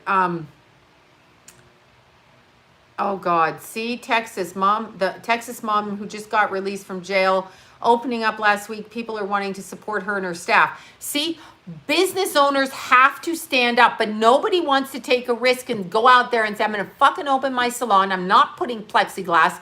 Shove that up your ass with the plexiglass. Do you know what they're doing? It's so fucking weird. So I'm at Costco, and the Nazis at Costco, which are not the employees, because I support the employees. I've actually known the people. This is embarrassing to say. So 1986 Price Club. That's how long I've been a member of that, because I can buy in bulk when you have family and houses and a lot of people or friends or things you want to do deliveries for, because I buy things in bulk and then I give them away, right? I'm like, give this away, give that away, or split it with people or whatever. But I literally walked up there. So there I am with my Costco card, and she's like with her gun. She's like, come here. And I looked and I'm like, are you the fuckity fuck kidding me, right? That is ridiculous. All right. They put that up, and I wondered why they would wreck all of their businesses. Okay. Wreck all of the furniture by putting up the plexiglass, because it's going to be a thing everywhere you go. They're going to block us. Business owners have to stop it. And here's the question. So if I own a business, let's say it's a pet shop. Let's say it's a pet grooming shop, right? And I own a business. So as a vet or a pet grooming shop, let's say if it's my pet grooming shop, do I not have the right not to do that in my business? This is what I want to find out. I actually have to start phoning until they put it into mandatory law that you have to do this. So you don't have to come into my pet grooming business. But what if I don't want that shit in my pet grooming business because it makes the pets crazy? Okay. What if it's that? If you're infected in your, oh Jesus, I can't even deal with this. Nothing is in my motherfucking car, okay? There we go. Yes, I do, Carol, realize it's not really him. I got you. Anyway, what was I going to show you here? So Pismo Beach is open. Okay, Pismo Beach is open. But here's the thing. Oh, I was talking about Fauci. Here's the thing. Honest to God, when you put a mask, and I'm telling you, I am an asthmatic. I'm not asthmatic at this point in my life, but I am a person who has asthma. I've had pneumonia many times. I've had walking pneumonia. I've had pneumonia. I've had pneumonia all as a teenager every other month. Every time I get better, I go take off and deplete my energy and smoke cigarettes. I'm talking when I was really young. I don't condone smoking. Smoking makes you ugly. Anything that makes you ugly, don't do it. That's how I stay healthy. Do you know how I quit drugs and drinking? Literally looked at myself in the mirror with a mirror from behind and saw what my ass was looking like and went, oh, stop that shit now. That's actually, I could give a shit less about my health. I was like, that ass looks like crap. Hell no, it's getting fat and big. So ladies, if you want to stop your addictions, get a full length mirror, turn around, get a hair mirror, look at what your ass looks like. Unless you want to back out of a room for the rest of your life, stop what you're doing. That's exactly what it was. So I stopped. It just came on. That's what I did. Seriously. And I was like 20 and I was like, this shit is stopping. I don't want to look like that. First signs of aging, I was like, fuck no. And then I got myself straight back into the gym with some serious shit, detoxed, and did that so I could control whatever was going to be out of control. So Fauci on this, where is this? I have to go here and look at it. Fauci says about the mask, but as an asthmatic with a mask on, this is ridiculous, okay? Ridiculous. You cover your mouth. How do you get your breath? They're doing it for a reason. The mask, if you think wearing your kerchief around your mouth is stopping you, you're an idiot. If you think those, okay, the 99-cent store sells masks from China for $1. Do you think that that's really gonna protect you from fuckity fuck what? It's protecting you from nothing. You think your cloth mask is going, that they're making these cloth masks? Are you going into a surgery room with that? That's fucking ridiculous. It's not stopping you from doing anything except poisoning yourself. And old ladies, when you wear your makeup on your mask, what is happening then? That's right, all of that crap out of your teeth. So let's say you eat a hamburger and you got your teeth, you make out with your boyfriend in your house, you got that all shit in your mouth, you put your mask on, you hang it up in your car, you wear it back. Who exactly are you healthy and what is going on, right? What the hell is really going on? Seriously. So that's ridiculous. Now, here's this. This guy looks like a Satanist to me. That's just my opinion. Okay. Let's see if I can hear this. Why is this? I don't know why I can't hear this. Oh no. Why is that not working? Okay, let me try it on Facebook. Okay, I gotta turn this down. I want you guys to see this. Let me just, oh yeah, here it is. Infectious diseases, both chronic infectious diseases in the sense of already ongoing disease, and we have certainly a large burden of that, but also there will be a surprise outbreak. The other thing I'm curious about, we keep hearing that the virus is going to dictate the timeline. Dr. Fauci has said that. That was in 2017. Look at this virus. Dr. Fauci has said Look that. at Bill Gates. What a demonic little bitch, right? I'd like to call to order this secret conclave of America's media empires. We're here to come up with the next phony baloney crap. This was in 2010. You are here to listen and not speak. I think we should go with a good old-fashioned public health scare. A new disease. No one's immune. It's like the summer of the shark, except instead of a shark, it's an epidemic. And instead of summer, it's all the time. This can't be a made-up disease. We do have something we've been holding on to, but it hasn't been tested. Get over here, NBC. We certainly believe in testing, but See? Wow. Oh, yeah. So that was in 2010. That was an episode. 2010, you guys. Now, I want you to listen. Which is a year to 2 years off, is the vaccine. So we've got to go full speed ahead on all three fronts. Eventually, what we'll have is certificates of who's a recovered person, who's a vaccinated person, because you don't want people moving around the world where you'll have some countries that won't have it under control, sadly. And then the final solution. just to head off the conspiracy theorists. Maybe we shouldn't call the vaccine the final solution. Because Hitler Maybe did. just the best solution. Okay. I love when they make us laugh weird. The return to See? normal solution. The return. Now, ask yourself who the fuck Bill Gates is to tell us who we want traveling around the world, okay? Who do we want traveling around the world? What if they have this? What if they have that? Who the fuck are you, okay? What if they have herpes, you idiot? What if they have syphilis? What if they have vagina warts, buddy? Are we stopping that from traveling around the world? Because the vagina warts is going to go a lot farther than this pandemic crotch 19. I'm pretty sure, because those vagina warts are going to get everywhere, okay? Meaning, you know what I'm saying. So why don't we stop that? What about mental illness traveling around the world? What about smokers traveling around the world? What about tuberculosis traveling around the world? What about whatever traveling around the world? But we're worried about a crotch 19, which is a version of crotch 17, which is a version of whatever. And when they talk about the final solution, that's what Hitler called it. The final solution to his pandemic. Do you know what Hitler's pandemic was? The Jewish people. Guess what? I'm going to say it the fuck again. The people in Germany at the time just sat back like a bunch of pacifists, handed their guns over, while Bush Senior, Grandpa Bush, way back, Bush Senior's father, owning Remington, sold the guns over to the Nazis, and then furnished the entire army, right? And then the Nazis sold the guns back. So it was like Graf, right? It was like, I lick your butt, you lick my butt.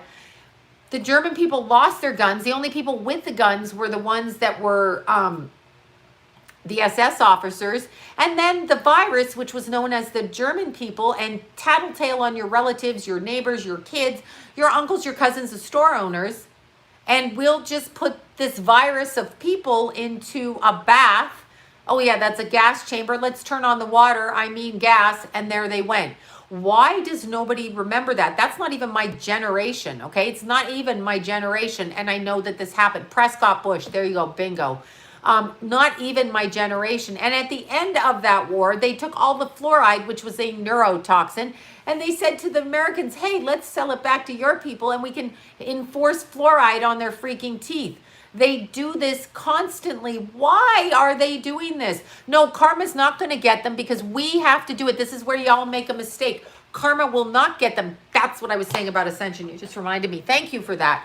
Okay, so as I was driving home and I was thinking about the ascension process, here's the problem with the ascension, okay? So I'm going to ascend up, you're going to ascend up, people are going to ascend up. They want to stop us from doing it because they're going to be left behind energetically. They cannot ascend up. They cannot ascend up. Do you know what I'm saying? They can't ascend upwards. They cannot go. They are vetted here. That is part of their karma because they don't have the soul to move up. So to be devoid of soul and demonic, they live on the astral levels. They want us here. So they have to pull our energy back to keep them company. Because why? Because they cannot survive without our energy. They suckle on our energy. Okay, I'm going to quote the Fockers now. You can't breastfeed on a cat. A teat. I'm sorry. I just thought about breastfeeding on a cat. That just struck me as really fucking funny. It's from the Fockers. I'm not a pervert. I just remember him saying that and then call it a teat. Anyway, they use us. They breastfeed. I know. Welcome to the Fockers. Teats. And he's talking about milking a cat. I was just like, who fucking writes this shit? Anyway, but that prick De Niro was in it, but he was good in it, but I hate De Niro. All right? Hate him. Here's the problem.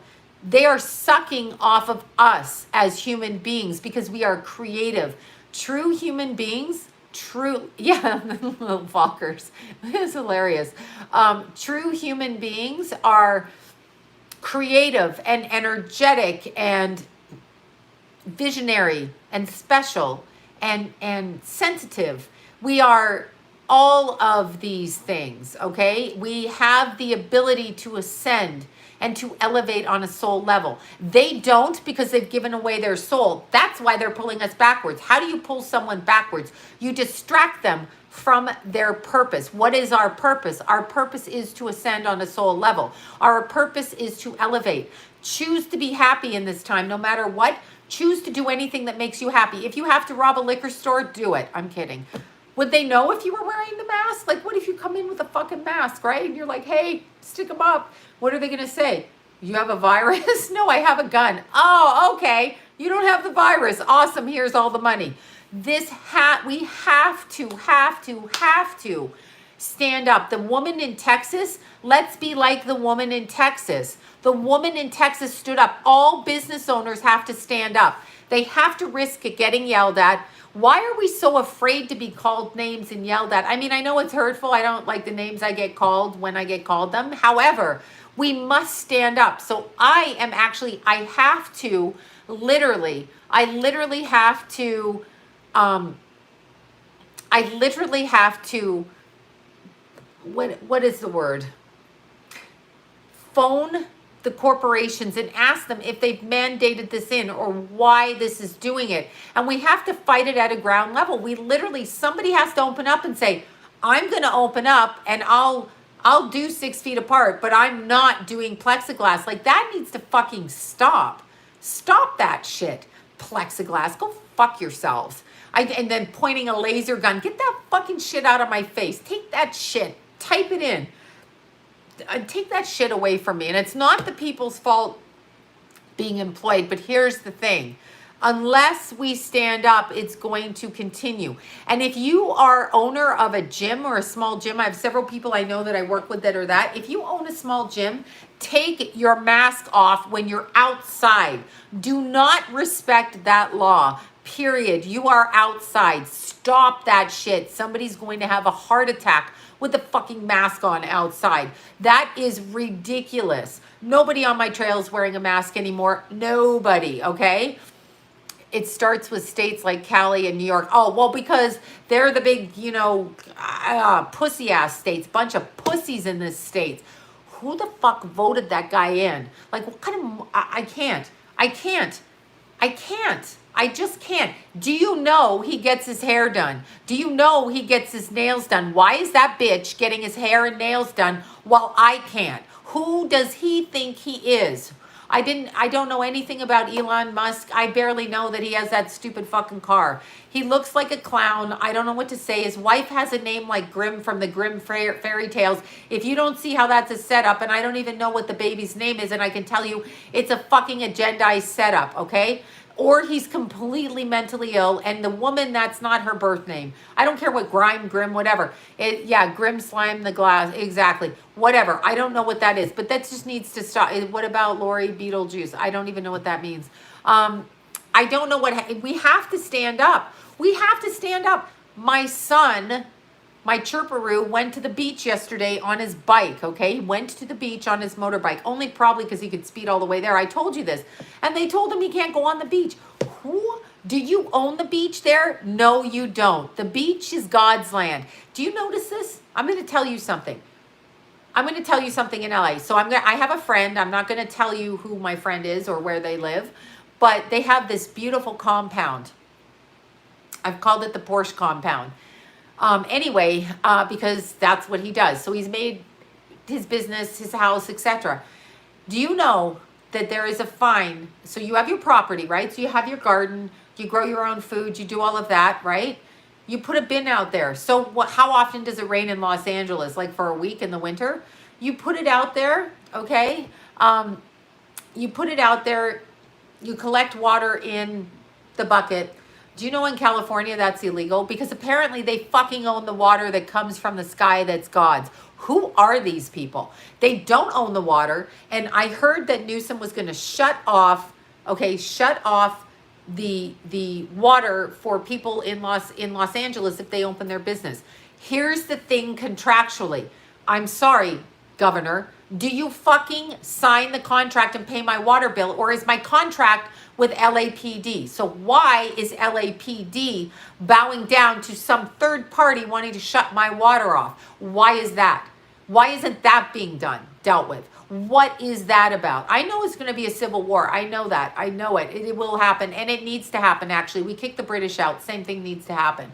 Tort law, exactly. That's what you're talking about, tort law, right? So it needs to fucking happen. It just needs to happen. But I don't understand why people are scared. Oh, if I comply, my bills will be paid, my business will be paid, this will be paid. No, it fucking won't. Hitler went after his own kind after. Hitler ate his young, okay? Hitler ate his young. Don't ever think by kissing someone's ass, a bully's ass, that you're going to be in their good favor, because you're not. It's only a matter of time before they kick you in the ass and take your shit. Never, never, never, never succumb to a bully. Ever.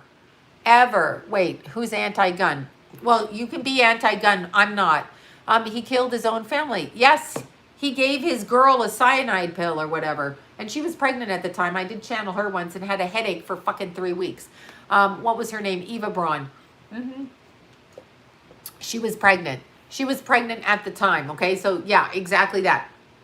So, hold on a second. What was I looking up? I was looking up something here for a reason, and I can't remember the reason. See, I can't do it. I get distracted. Anyway, people, well, you can buy guns on the street. Not that I'm encouraging that, but there's people with teenagers that sell guns all over in every neighborhood in California. Problem is, in California, you're not going to take the guns because we have a lot of gangbangers and people that have access to their own shit. And by the way, did you know you can order guns and make them yourselves? I'm not encouraging that either. Just saying. But anyway, what I feel like with this is people have to actually step up, and people have to allow themselves to take a risk. You can't be, I'm going to use the word, a pussy in your life. There, I said it. Am I to be hated too? You cannot be a pussy. You're a bunch of bitches who don't deserve any freedom if you don't stand up and fight for your freedom. We have to do it. We have to go out and do it. Literally. It's coming down to that. I'm sorry, it's true. People are very scared. Well, I don't want to lose my house. You're going to lose everything because they're pushing us into Agenda 21 and segregation big time. You will lose everything. You think, what about all these, do you know this? Libra Lori and I had this conversation because I'm going to say who Libra Lori is. Libra Lori was the one that was good friends with Randy Rhoads, okay? She started with Randy Rhoads, Quiet Riot. She was friends with him, and she became the head of his fan club, but they were best friends. He came to her high school graduation. So that's who Libra Lori is, okay? She calls me and she said, do you realize, okay, do you realize that kids, your grandkids, kids, my friends' kids, these kids are never going to go out to a concert like we went to? She said, do you realize that? And I mean, she got a hell of a lot of great, I know, Quiet Riot. Lori was the head of their fan club, and she did it grassroots. There was no computer back then. I'm not outing her age. Don't worry. She's my age. Anyway, she did that right. That's exactly right. She was friends when Randy was there. That was his best. That was his confidant. Anyway, Lori literally says, do you fucking realize those kids are never going to go to concerts the way that we went to concerts? You're never going to get like up in someone's face who's smoking a blunt. Hey, I went to see Ozzy, what was it, 4 years ago at Ozfest? Maybe it was in 2017. No, maybe it was the year after. I can't remember. The year before, whatever, whichever one it was, where you go to Ozfest and all the crazies, you know, the I don't know what you call those clown people. What are those clown people? They dress up as clowns, for real, and you stand in line behind them. The juggalos. Oh my God, the juggalos, right? So the line was horrific, okay? The line was horrific. We were in the car. Juggalos. I know, those are some fucking cray-cray out there, right? So anyway, luckily, I am so grateful because Barbara Ann gives us backstage tickets, so I do not have to necessarily be out with all the people. But when that band comes on and everybody stands up and you're in line, and seriously, I videotaped this last time. I was there with Allison and, oh my God, who was I there with? My friend Marisa, Allison, and hold on a second. I just literally forgot who I was there with. I have a picture of it, but I got to tell the story because I put it, literally put it on Instagram at the time, and it was the funniest freaking things. Okay, it was the funniest thing that we videotaped. Okay. Why can't I find this? Okay, well now I'm weird. I can't even find the picture. Anyway, literally, we were outside, and everybody, the lights go down. Ozzy comes on. Fucking fabulous. The whole band's on. Zach's up there. Everybody's up there. I start smelling hair. I'm like, why am I smelling burning hair? I turn around. Some crazy ass high chick with the greatest afro in the world has just lit her hair on fire. People are not going to be able to experience that. I know that sounds crazy. We put her hair out. It was perfectly fine. Okay. Perfectly fine. It was absolutely, her hair was fine. She was so high. She's just looking at us and we're like, oh my God, hair fire. Okay. So you're standing up front, you know, Ozzy's up there. They're all up there. You're looking and you're like, your kids are never going to see this. The smell, the filth, the people eating popcorn, the sober people in the middle of the high people, the backstage, you know, all the roadies lifting. You're not going to have that sense of texture because they don't want us to do this anymore. What the hell is that? What is that? Why? I mean, if you didn't get a disease back then, you're not going to get it now. I mean, shit, all the weed going around, all the pot, the drugs buying, and waiting in the line. Okay, driving for 4 hours because the freeway is blocked out there at Glen Helen off-ramp. Never go there. Never go there. Never go there. Thank you for that. Who is this? Let me just check. Who is this? Oh, thank you, Keeper B. Thank you so much. That's lovely. Thank you. So you go up to Oz. You go up to Ozfest. You wait. The juggalos are in line, like they're in their full clown makeup. I don't drink. I just want to get a water. Like I'm sober running around there. I just want to get, you know, I just want to get a water. But I got the juggalos in front of me, and I'm having conversations with them. When is that ever going to happen? So I'm allowed to be like right there, and I'm like, wow, you're a freak, but that's okay. Let's talk to you. I'm not going to be able to do it. Grandkids aren't going to be able to do it. Your kids aren't going to be able to do it. We need to actually, that's the whole point. Like, I just don't get it. There's concerts. What about Coachella? I mean, I don't want to see a hologram up there, although that was interesting. I was hiking San Jacinto the last time, when Coachella was up there. Coachella, I can't say it right. But anyway, I mean, you kind of like want to experience these things in life, don't you? I mean, I could be fucking wrong, but I think you want to experience them. And it's like very weird that you can't actually experience this. So it's a huge cluster blank that you can't go out. And what about all the people that have never had that happen in their life? Never been able to, oh my God, there, saw the picture. It was Allison, Molly, Marisa, and I at that one. And the girl lit her hair on fire. And I remember just Instagramming it. It wasn't funny. We put her hair out. But you can't even do that. What about, oh my God, these great races that are the highlight of my life every September. Just the most amazing thing when we race up Mount Baldy and there's 400 people or 300 or 200 or 600. Every year it's different. And so you see your friends that you only see once or twice a year because you're going up the mountain and it's a race. You all get your bibs. You're all there early. You're drinking your water. They're doing their shoes, but you're all in close proximity. You're outside. You're getting excited. And then there's a stampede of people to go through the metal detector thing when your timing button goes off on your shirt. You've got your stuff. Now all the people are setting up. These things will not be allowed. What is this? Drive-in theaters. I know that was cool, but still, people, I mean, let's just like think about that for a second. I love these races where you get so excited, you put your shoes on, you're going to race, you're wearing your number, you're like excited, you think you're going to beat your time, you never beat your fucking time. You meet your friends, you hug them, you all go down on this chairlift. I mean, it's just fun. Are you kidding? I'm going to wear a mask up into high altitude? I don't fucking think so. I'm never wearing a mask. You're going to come and handcuff my ass, and not for fun. You're going to have to handcuff me, drag me to jail, and stone my ass dead, because I am never wearing a mask. Which brings me to women in the Middle East. What did they do to those women? Do we not know? Do we not want to free the women in this country? Why are we doing this? The mask is not helping anybody. You heard it. Fauci, who everybody listens to on the mainstream Lollapalooza. Exactly. Fauci does not recommend wearing a mask. Right, a burqa. Why are we wearing them? He's sitting there. He's running the medical task force. Why are y'all wearing masks? Why are you so scared? Take your fucking masks off. And here's another thing I'm going to say. Now I'm on a rant tonight, but here's another thing I'm going to say. To all of your you trail bitches on the trails, trail troll bitches. If you talk to people, and this is what's going to happen from my end, and anybody in my family, because my kids are kind of like this too. If you talk to people,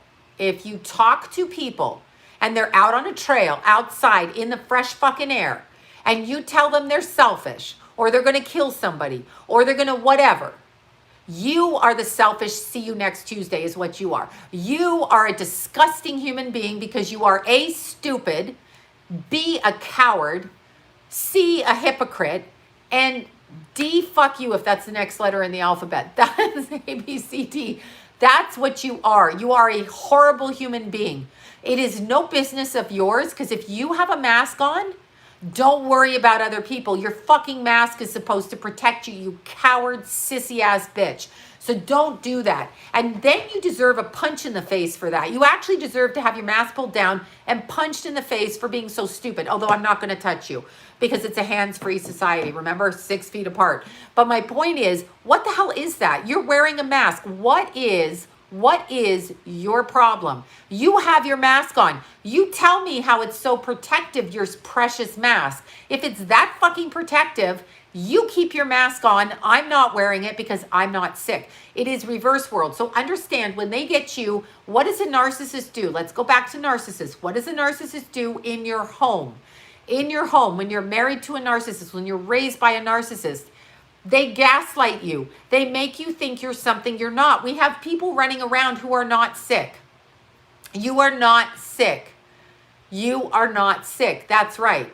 I mean, unless you have your face up my, hoo-ha, maybe I have a yeast infection. I don't know. But if your nose and face isn't down there, don't fucking worry about it. Worry about it when you're in my intimate space. Other than that, get out of there. And I'm not talking about talking. It's weird. No, I'm not angry. I'm not angry at all. I'm saying, I'm not angry at all. I'm saying to you, people have to stand up. I'm actually getting sick of it, and I can't understand why I'm on a planet with idiots. Not you guys. But I can't understand it. I really can't understand it. If you're in a house with a narcissist, they will tell you, okay? They will tell you that you're doing something you're not, and you will believe it. That's the story of Cinderella. The prettiest girl in the family, the smartest girl in the family, except the prince saves her. That's a bunch of bullshit. But anyway, the two ugly stepsisters who looked very similar to Prince Andrew's daughter. No offense to those poor girls. They didn't, when God was handing out looks, those poor two didn't get any, but they look like those two little stepsisters in that Disney movie, don't they? Like, that's kind of weird. They actually, with those ugly hats, what is with those fucking hats? Take those hats off, British people. Free yourself from the fucking hats and those pillbox purses. Just stop and stop now. But when you actually look at it, Cinderella is a narcissist story, because Cinderella is the one that is beautiful, and they're telling her, you're a servant girl, you're ugly, get in the back, hide, nobody wants you. And she believes it. She scrubs the floor. Why? Why would that girl scrub the floor? It's not her job. She's not been hired to do it. She's supposed to be a child, but she's a stepchild. Do you see what I'm saying? So that's what they're doing to us with the mask. People actually have to stop it. It's been 2 months. Give it a rest. Remember how they said, oh, they're jealous, all right. Narcissists are jealous. That's the whole point with Ascension. If we pull our energy back here in fear, in rage, in anger, in all of this, if we do this without actually doing the things we love, we're going to be trapped in a cycle. So we're going to be caught in an energetic bubble. Somebody just poked me right in the face here. I mean, got them right there. Sorry, got a sharp pain. Somebody's trying to laser me from across wherever. But if we do this, we're trapped in a bubble. If you're trapped in a bubble, then you're not going to be able to get out of it, because you're going to start to implode inward. So we have to do something, but no one's doing anything. That woman in Texas, bravo to her. Let's look her name up and give her credit. Let's do that. And let's hope some Californians do this. The woman in Texas got some balls, and she understands the Constitution. You have to risk losing what you have in order for freedom. You have to risk it. And you will lose something. You may not come out ahead. You may never get back what you have. But at least you are like Rosa Parks, and you spoke up. What they've done to black people in this country is sickening. And we let it happen. I didn't. I'm from Canada. So it's not in my generation. But whoever the Americans are that let people do this and didn't step up because of their own fear should be ashamed of themselves. And that's the same shit that's happening now. But how does it feel, white people, Mexican people, whatever other color people that aren't black? How's it feel? How's it feel to be trapped? Because when you didn't stand up for the black people, this is the shit we're living right now. So all of us, okay, all of us at some point have let somebody get beat up or bullied. And now look what's happening to us. This is our karma coming back because we don't have any guts. That's what I actually think. I think we're a coward as a people, and we haven't stood up for shit. And look where we are right now. We have to stand up. This is our karma. They're like, how do you like it, bitches?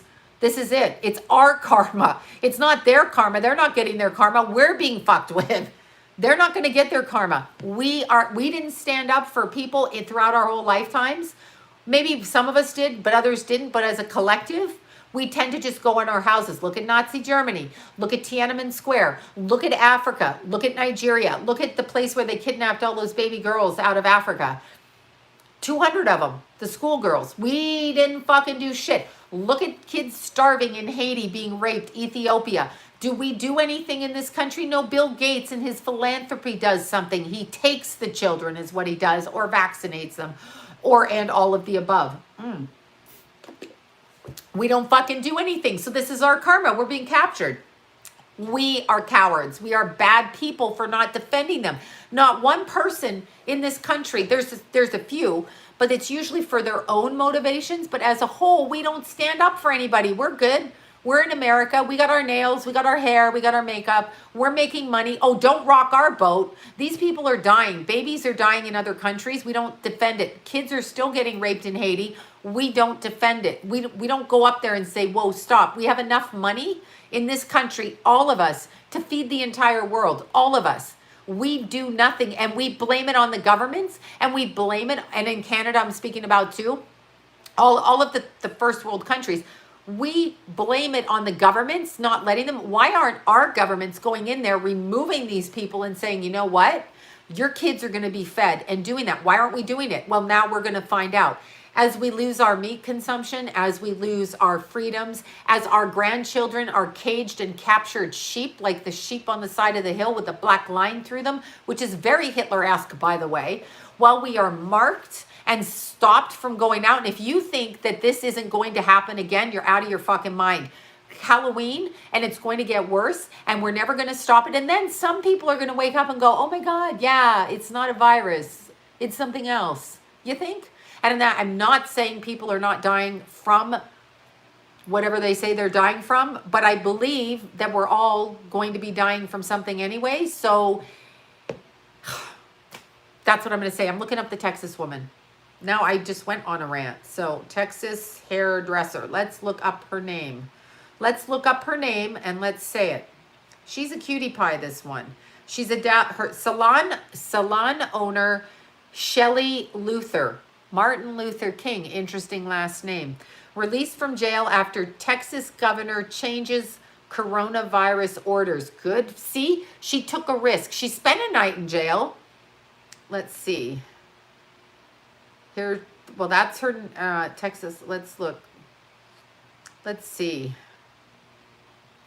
Let's see what they say. All right, so Thursday, okay, so Abbott said in his press release Thursday that his modifications are being applied retroactively to April 2nd.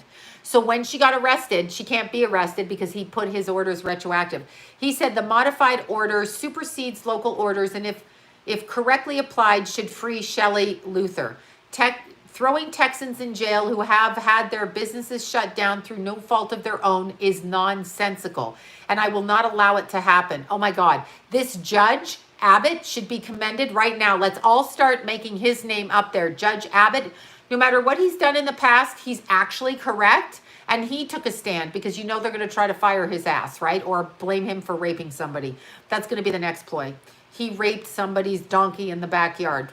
Mark my words on that. Okay, Abbott said in his release, that is why I'm modifying my executive orders to ensure confinement is not a punishment for violating an order. The Supreme Court of Texas ordered Luther's release soon after the governor's announcement. CBS Dallas Fort Worth, blah, blah, blah. Abbott said his modification may also ensure the release of Ana Isabel Castro Garcia, that's an interesting name, and Brenda Stephanie Matt, who were arrested in Laredo, Texas, for allegedly advertising and providing cosmetic services inside their homes. Are you the fuck kidding me? Are you the fuck kidding me? As some of the county judges advocate for releasing hardened criminals for jail to prevent the spread of COVID, it's absurd to have business owners take their place. Boom, Judge Abbott. Judge Abbott and Shelley Luther. Let's do this. Judge Abbott. Let's support Judge Abbott. Let's go on all social media. Start supporting him. Start tagging Gavin Newsom in Judge Abbott's shit right now. Start doing, if you're in California, whatever your governor is, if you got that terrible governor in Michigan, start doing that with her, really. Seriously. Start doing that with her. Tag. I mean, geez. Governor Greg Abbott. Is he a judge or a governor? See, I'm so bad on my American history. I'm sorry, I'm Canadian. I can barely keep up with Canada. He's a governor. Okay, governor. There you go. Governor, not a judge. Great. Thank you for correcting. Governor Abbott. Let's hashtag Governor Abbott. Governor Abbott hashtag. Honest to God. That guy, I mean, are you kidding me? Bravo to him. You're letting the criminals out. You're really letting criminals out. but you're going to put a hairdresser in, and you're going to put a hairdressers that work out of their home, which is none of your motherfucking business, by the way. And who turned them in? See, who turned them in? Who turned these people in? Disgusting, disgusting Nazis. Okay, so having said that, Shelley Luther, she took a stand and she put herself in jeopardy. She got out of jail quickly because the governor of Texas actually had the ability to correct it and chose to do so. Had she lived in Los Angeles, she'd be hung by high noon tomorrow. Just saying. Yeah, the mask Nazis. I know. Who are these people? Who are they? Who are they? I mean, get a grip. And I'm not wearing a mask. Not outside. I'm not in my car, not in a drive-through. I'll respect a personal business if that's their choice for about another week. And then at that point, when they lock us down again, and that will happen, I'm in Laredo, Texas. Awesome. Support that girl. Go get your hair done by her. Pay for someone to get their hair done by her. Keep her salon open. Bravo to her. Oh, I live in Dallas too, hence the name. That's right, Dallas. Well, you might have just liked Dallas and kept the name. We should be supporting these people. How amazing is this? It's so amazing. But they're trying to shut us down. They're trying to shut each and every one of us down. We have to take a stand. We literally have to take a stand. This is what I think, right? I think we have to take a stand, and I'm going to start hashtagging that. Governor Abbott, he's my new best friend. I wonder what his birthday is. Let's look his birthday up for fun, right? He should be listed somewhere, so let's look it up. Governor Abbott. What a brave thing to do. I mean, it's very weird. It's not weird because you see so many of these people. Michigan, what the hell is Michigan doing? Michigan's freezing. What is wrong with you? You have something crazy in your head. Okay, so here he is. Governor Abbott displays COVID test collection vials as he addressed the media. Oh, that was on March 18th. Okay, let's look. What is his birthday? Oh my God. Okay, so Michael Flynn is out of jail. Is that right? Do I hear this episode should be removed from my YouTube after the end of this. I just mentioned Texas and Michael Flynn in one thing and being released from jail, so that should be it. Governor Abbott's birthday. Let's see his birthday and see what he is. Wow, bitches. Guess what he is? Can't even guess. Guess. I want you guys to guess. Guess. Guess. Because there's, okay, I'm going to give you a hint.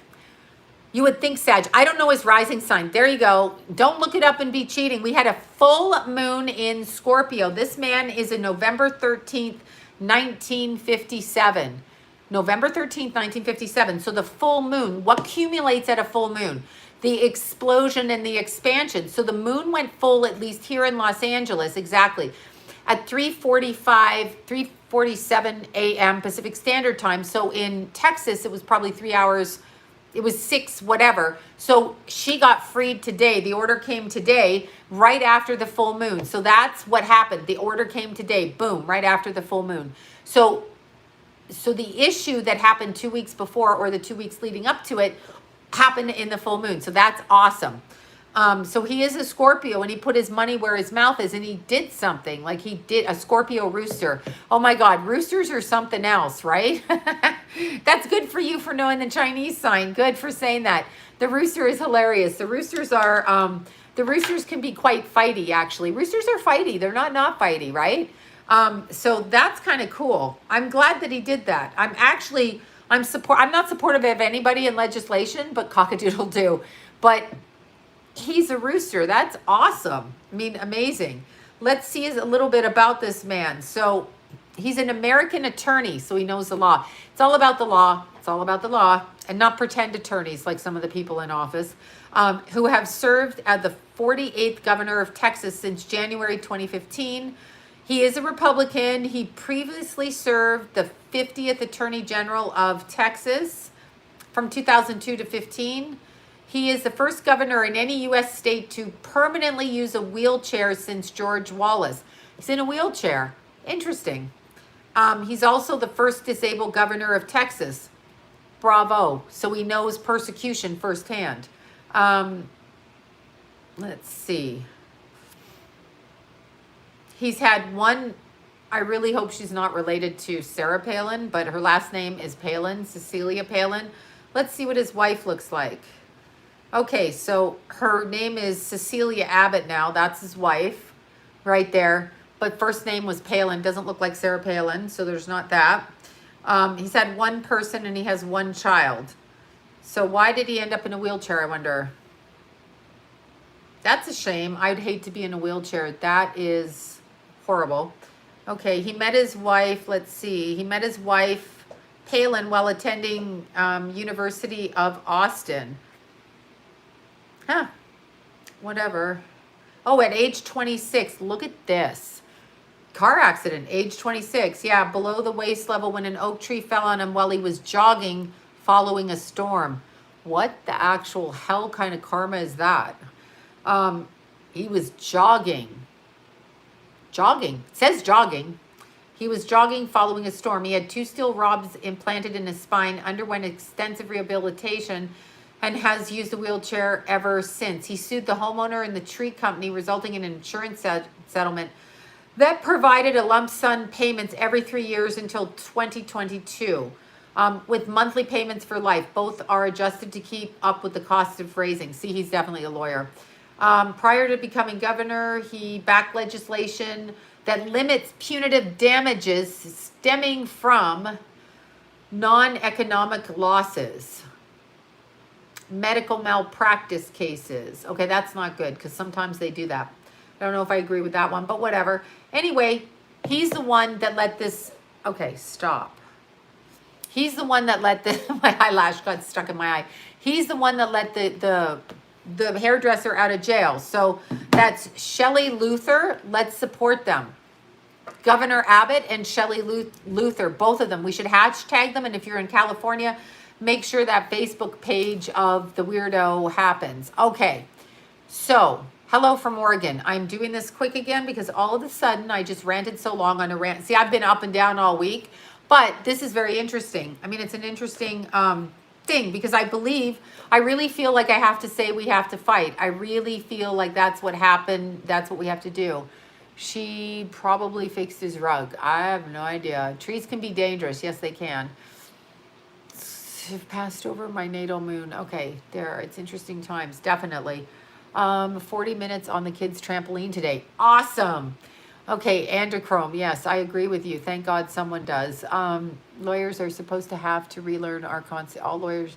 Yeah, well, he's upholding the Constitution. You can't let criminals out of fucking jail and put a hairdresser in there because they've been shut down and it hasn't even gone to court and expect people to live when they have to pay bills.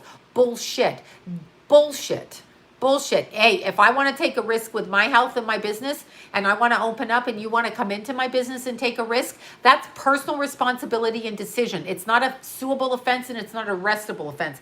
It's a personal fucking choice. If I'm not sick when I walk in and you're not sick when you walk in, then there's no problem. Right? Right. I mean, I know there's snitches. People are disgusting. I hope when you snitch... I don't know what I hope. Anyway, I don't know what the hell I hope. Anyway, okay. So now I'm getting dizzy in my head. Okay. Inmates let out of jail, replaced. Yeah, exactly. Governor of New York, date of birth. Oh. Taurus men are beautiful. Exactly. Okay. Sorry, I just yawned because now it's my bedtime because I got to get up at 4 a.m. again and start fucking reading again. Okay. Yeah, you know what? Do you know what my dream is? Besides hiking up a fucking mountain for hours, 20 hours maybe. My dream is to step back from the readings and actually start teaching classes, but earn a living doing it. So that's my dream. So I have to be able to do that. So hopefully you guys will join me with my beginner astrology class, which I've been threatening to start very soon. Okay, so that's my goal. Like, I would love to just film the videos and do that and not have to read, but then to teach. That's actually what I'd like to do at this point because I've read for so many years. And then, you know, whatever. Yeah, obviously online. They'd have to be online, wouldn't they? But I mean, I would have to do it. I couldn't hold that many people in my studio. we're into about 10 people, and that's about it in here. So yeah, that's what I would like to do. And I want to start beginner astrology because I feel everybody should learn astrology, and sometimes I don't see the real art of astrology, which very few people actually teach. They teach the fundamentals, but not the art and the intuitive side of astrology. So I'll put it that way. Okay, now my eyes just got really spinny in my head. All right, I want to take it. Yeah, no, this is what I want to do. I want to do it in, really want to do it. I just want to do videos, even if I have to move everybody to my website. So remember, if ever I go missing, you're going to find my shit on my website. Remember that. And my website is my name. What is my name? This name in this lifetime is SloanBella.com. So that's my website. That's where you'll find me. And we're setting it up to be able to do the videos out of there so that everybody can do this. That's what we're doing. Okay. I'm going to do just really quick, and it's going to be very quick because I'm actually like super tired right this second. I just went out of my head today. I'm like, that's it. Can't talk anymore. Okay. Do you realize what time is it? It is 8. I've been talking since 6:30 this morning till 8. Literally. Do you know? That's 12, 13, 14 hours. And I'm super tired now. And I think my jaw hurts. Call it, well, I have no idea who calls what fake. Okay. If I eat jelly beans, I'll just be tired and up. Okay.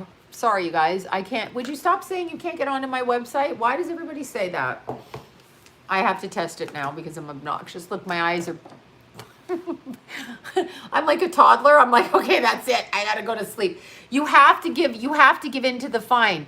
Just because you get a fine or the threat of a fine doesn't mean you have to pay it. It has to go to court for it first, and you have your right to your day in court, just like with a traffic ticket. If they give you a $7,000 fine, take the risk and do it. Don't be a coward. They have to prove it. Just because you get a traffic ticket doesn't mean you're fucking guilty if you can prove otherwise. If you get a fine, there has to be a citation number on it, and it has to be a law, or what are they fucking fining you for? It has to be a law. They can't just arbitrarily go, you know what, I think I'll fine you for, I don't know, picking your nose in public while holding a balloon. It's the same thing. It hasn't gone into law. That's all I'm saying.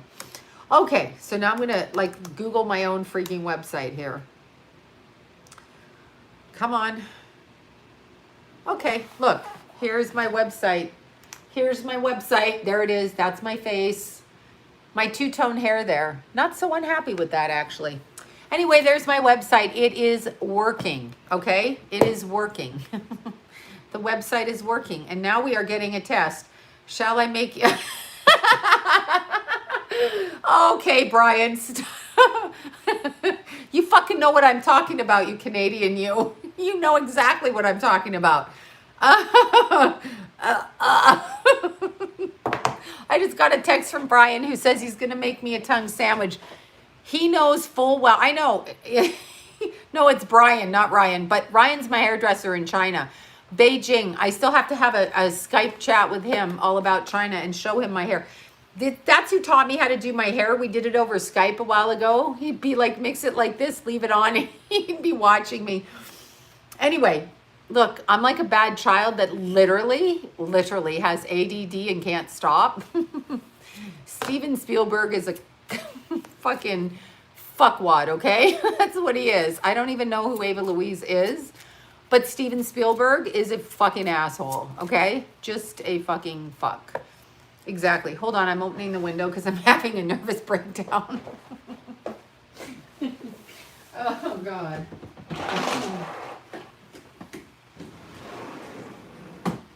Oh, okay. And I'm giving you the boob shot. The boob shot. I'm having it. Okay, so anyway, I'm starting a strippers club for strippers wearing clothes. Strippers over 40 in clothes. How about that?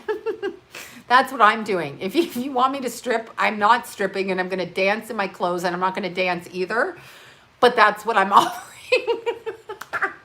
Oh, God.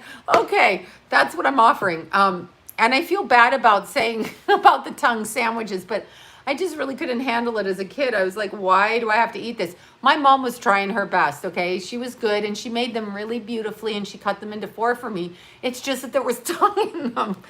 I don't want to eat anybody's tongue. What is that? It's British. This is what the British do to people. They fucking make that a dinner. Who makes that a goddamn dinner? It's like pig's feet. Who decides the pig's feet are going to be the dinner? Okay, so fresh air. All right, so let's look. I know, but it's not really, but my mom tried really hard. She was very lovely at that time, although I didn't realize exactly how unlovely she was, but that's a whole other story. She was very lovely. She took 7 years off of work for my brother and I, and she was an executive moneymaker. So she took her time off of work and she made these little sandwiches, and it was an overachiever with the whole aesthetic of the sandwiches. It's just what was in the sandwich. I'm just saying. I will be starting the classes. You know, I'm going to take my weekends and start filming classes. Cow tongue tacos. I am never. Sometimes I go to places where they have meat and I see cow tongue sandwiches. No, it's a thing. Look up the British. Look up what that queen eats. She's a bitch too, huh? She's probably eating tongue back there. That's her problem. That's why she's so weird looking. Okay. So anyway, oh, I'm so glad to get fresh air in here. I feel like a new person. All right. So do you see how tired I got after coffee? Oh yeah, see, your grandpa used to eat those. I don't, see, my mom's 93 or 92 right now. I don't know, she turned 92 or 93, so she's of that generation where they do that kind of thing. Yeah, that's right. It is an ew. However, I'm just saying, yeah, no, she's 93, my mom. Oh, your dad, my dad is 86. Yeah, my mom, because she adopted me. She didn't have me, but then she had my brother in her 40s. I was at 40 and then she had my brother. So she was a working woman. She didn't have kids or get married. She got married and wanted kids right away. And it didn't happen. Okay. Coffee lowers your vibration. Well, then I'm going to have to hang out in the gutter with the coffee because sorry, that's what's going to happen. That's what's going to happen. I'm going to be in the low gutter with my coffee. I can't stand the crookedness of my hair tonight. It's aesthetically crooked. Okay, there. I think I was adopted. Okay, my son says he thinks he was adopted. Oh, God, chicken livers. My son comments that he thinks he was adopted too, but he wasn't. I have it on tape. Anyway, and it's the same little face and same little nose. Okay, let's see. Pile number 1. I'm going to do the astrology again. So let's see the influence of the next 2 weeks for pile number 1, right? No, I never take breaks because then I have to come back and do the work. When I'm done, I'm gone. I don't want to discuss. I want to go. So I don't even take breaks all day long. I don't take food breaks or any of that. I just read until I'm done and then I'm fucking done. I don't want to break and have to come back and ruin my day with continuing work. I want to... Look at this. What is this? Maybe I slept and I didn't know it. I don't know. I could have had a nap in the car or something. Thank God I didn't suffocate. Okay, pile number 1. Let's see what's coming up for pile number 1. I'm using the astrology. Okay, sheep stomach. Get the hell out of there with that shit. Okay, pile number 1. Can you just imagine what people ate back in the day and how they poisoned themselves? I'm just saying. Okay, pile number 1. All right, pile number 1. Huh. That's interesting. Okay, Neptune in Aries, an aggressive type of spirituality. Pile number 1, when we have Neptune, that's a connection to the metaphysical, the spiritual, illusional, delusional, okay? Usually ruled by Pisces, which gives it a certain amount of, I want to say, manipulative effect because Pisces morphs in and out of a lot of different things.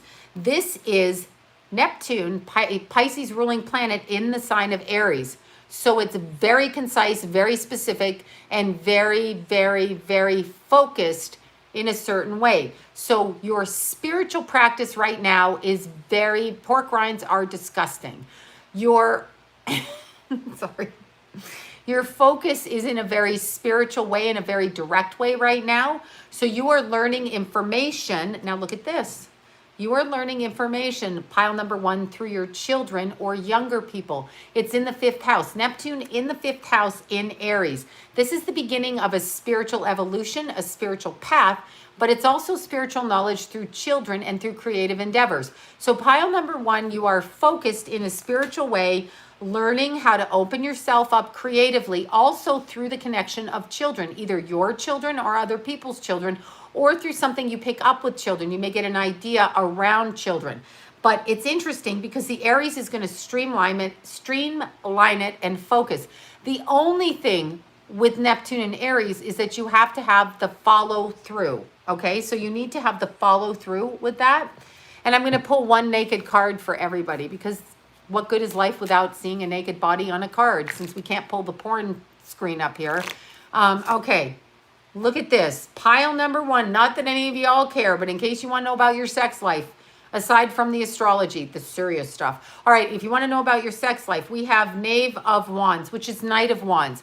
So whoever your booty call is here, because I don't feel that this is a husband card, whoever the booty call is here, this looks fun. I could go for this. They're not social distancing and they're not wearing masks. However, this is a Knight of Wands. So this is someone that floats in and floats out and floats in and floats out.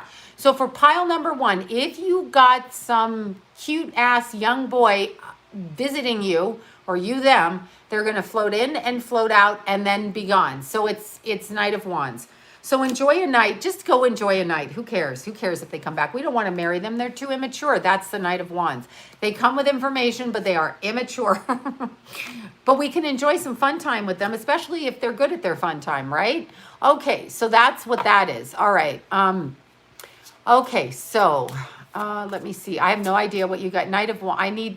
Needs Knight of Wands in life. I know, right? Okay, so pile number two. We're going to do the astrology. Pile number two. What's up, pile number two? Pile number two. Okay, pile number two. Pile number two. I'm just waiting for your naked card because I just want to see who's getting some action here. Because it ain't me these days. I got to go straight to sleep. Okay. Okay, pile number two. Interesting. Now, you get double Virgo here. You get, I know that's no fun for anybody. Anyway, pile number two. 6th house and Virgo. So this is about your work and your health. The two things are connected together. Virgo, 6th house. What lives in the 6th house? What do we have in the 6th house? We have your health. We have service in work. We have Virgo, analytical, focused thought. Mercury ruling Virgo. But what sign do we have in the 6th? Don't get all bent out of shape, you guys. We have Pluto sitting in the 6th house. Okay, so Pluto, which is ruler of Scorpio, co-ruler of Aries back in the day, kind of, Mars, whatever, both of them. I said that backwards. Actually, Mars was co-ruler of Scorpio until Pluto came along. Whole other story. Don't want to be bored with that transition there. But anyway, Pluto in the 6th house. Pluto in the 6th house. Look at this. Dramatic upheaval, either through your work or with your health. But I feel like you're all going to be fine. I feel like the Pluto in the 6th house with pile number two is about restructuring everything in your life that correlates with your health. Now, I'm assuming due to what we're dealing with, this could be your mental health, your physical health, you're not getting enough. So there's definitely a focus on that. But there's a tremendous change work-wise, because this really is a work card. It could be health too, obviously. This is a work card for you. So Pluto means to pick up your strong determination and go with the changes that are coming to you by the month of September, because we got double Virgo cards. So by the month of September, you guys are going, pile number two is going to have a huge job change. Pile number two. Not all of you, obviously. Don't be emailing me going, that didn't work for me. What if it doesn't work for me? I don't know. Nothing works for me when I pick a card. So it just means it's not for you. So pick the one that works. Okay. Now my mouth is getting dry. Okay. Now let's do the naked card for pile number two. Okay. Pile number two. Well, this looks very exciting to me. Pile number two, look at this. And it's the 6 of Swords, Virgo, 6th house. Pile number two, sex-wise. Okay, somebody been, if you're single, if you're married, if whatever, somebody been, now look at how fun this looks. Somebody's been trying to pursue you and finally caught you. Somebody's been forging a relationship with you through a concerted effort. So this is a concerted focus on getting your attention. Clearly gets your attention. Attention. Okay. No, I may take a potty break. I may pee, but I just pee on the street. You know how I am. So, pile number 2, you are connecting with somebody who's been working at connecting with you. So you may think it's a mutual thing, but it's actually they've been focused on working with you. It's Virgo, it's focused, it's intent. It is the 6 of Swords. So that's what that is for pile number 2. Pile number 3, I am burnt out, or maybe you want to burn me. I don't know. Don't burn me. I already lived a lifetime where I got burnt. Don't do that. Salem witch hunts, remember? Okay, so PCAM. I'm afraid there's PCAMs out there, actually. That's why I don't use public bathrooms. Just saying. Because I'm afraid that they always do that. Like, why wouldn't they do that? If you're a weirdo, that's the perfect place to be a fucking weirdo. Except, well, I'm not even going to say that. Okay, so pile number 3. Let's see what's going on with pile number 3. Pile number 3. Pile number 3. What's happening with pile number 3? Look at this. Pile number 3 has a whole totally different vibe. Look at this pile number 3. Pile number 3 pulls the 11th house with Venus in the 11th. This is connecting with friends and people that you get along with. Also, a friend could turn into a romantic relationship. But for the most part, I feel like pile number 3 is focused on fun, and pile number 3 wants to have connecting with their friends and people that they know in their lives and people that are fun. Their tribe, their group. I hate that word tribe. What does that mean? Do we all have, never mind. Anyway, so they want to focus on the people that are their friends, hang out with. So this is pile number 3. Now, what sign is up there in the 11th house? Oh my God, what ruins the sign, the fun, the frivolousness? Capricorn. So you guys, okay, pile number 3, Venus in Capricorn. This is connection to different sorts of friends, friends of differing ages, all the way young up through old, different lifestyles, serious friendships, serious mentoring, serious learning. So it's Venus in Capricorn in the 11th. So friends could turn into teachers or people that will unlock your karma for you in the next several weeks. Okay, so you guys pulled that. So that's actually good because it means you're doing some serious kind of focused work. I feel like I'm going cross-eyed now. No, don't be boo. We haven't pulled your sex card yet, okay? That could get good. Okay, so, I mean naked card. Sorry, am I calling it sex now? Yeah, but Pluto is power to work with it. Exactly. Okay. P Boulevard. Yeah, but you said P like a P-E-A that you eat, not P-E-E. Okay, sorry. Here we go. Let's pull the card for number 3. Okay, well now that's interesting. 3 of Wands. Now, pile number 3, you bunch of, what do you do in pile number 3 with your friends? This is a hookup with a friend, actually, because it's a friend card. It's a 3 of Wands, so this is interesting. It's somebody in close proximity to you.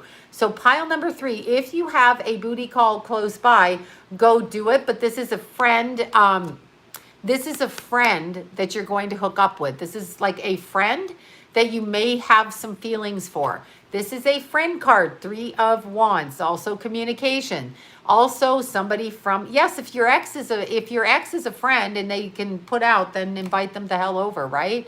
Capricorns are great. Capricorns, I know it's a good card. It's lustful.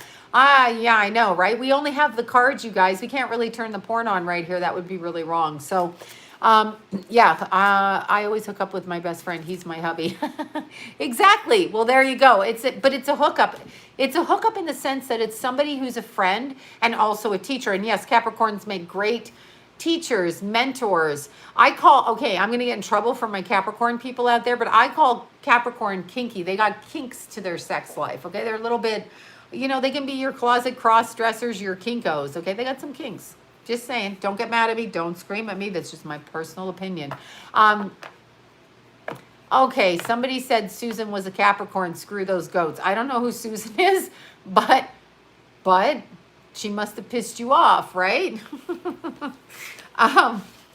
Yeah, no, any Capricorn energy's pretty kinky. Booty play, that's right. Somebody got that right. Cross dressers, all kinds of shit. Capricorns are just, they're whatever. They got nothing to lose. Nothing to lose.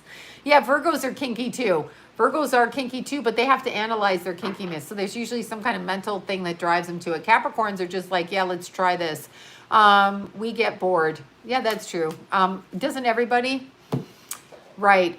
Falling in love is terrifying. I didn't say anything about love. I think I used the word booty call. I am not talking love. I don't think anybody needs to go down the love pattern. Let's just talk about the hookup pattern, okay? There's no love needed here. No love. We just need like kindness, okay? Venus, Sun, and Mars in Cancer. Oh, wait, Venus. Oh, Venus, Sun, and Mars in Cancer. I'm like, wait, what? Yeah, I have Mars in Cancer, Venus in Cancer, and Jupiter in Cancer. Yeah, we just want to mother people. It's awful. We can't just let the baby, you know, not get its own dinner. Cross-dressing. I do call Capricorns my cross-dressers. They're the ones in the zodiac that have like the women's underwear on underneath their clothes. I'm just saying. Virgos can be a bit weird too. Virgos will do like strange ass shit. Really weird stuff. Aries are pretty traditional. I don't know. Aries are pretty traditional. Tauruses are sensual. Cancers can be quite strange if they're emotionally open to it. Geminis can be, you know, they're here, they're there, everywhere. Aquariuses can be like the Geminis. Leos can be probably lazy, I'm going to say. I'm going to say lazy. Unless it's not lazy, they could be lazy. They could be extravagant too, so it depends. Yeah, booty call, Capricorns. I already explained Capricorns. Tell us something funny, please. I don't have any more funny story. I'm actually fucking exhausted. So, Geminis are kind of like floaty. They can be focused and not kind of thing. Tauruses are sensual. Like if Tauruses are the ones that they invented putting chocolate on your boobs for. The Taurus will go for your boobs if there's chocolate on it, okay? That's like a Taurus. Not that they wouldn't go for your boobs anyway, but what I'm saying is if you put chocolate on it, you're more apt to get a whole bunch more fun. I'm just going to say that. Libras, I'm not sure about Libras, to tell you the truth. I don't know why I know about Tauruses. I can't remember. I'm not admitting to any of that. Aries are pretty traditional. Like Aries are like flower bringers, you know, nice dinner, ambiance, and they're very traditionally masculine, I think.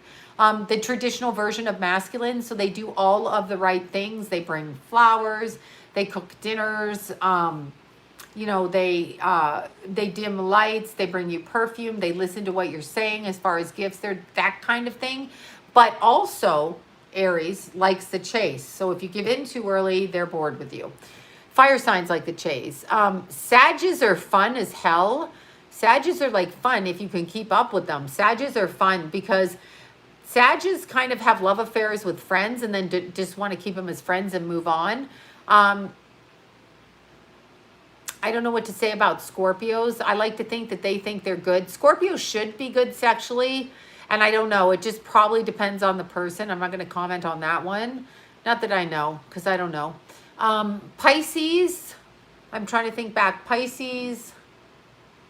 I don't know. I don't know if I know. Cancer. Cancer can be quite addictive. Cancers can be your addictive. They're repetitive, you know. But yeah, I don't know. I can't admit to any more signs. I'm going through the zodiac here. I can't do that. Okay, you guys. I got to go to sleep. Well, I'm not really going to sleep. I'm going somewhere.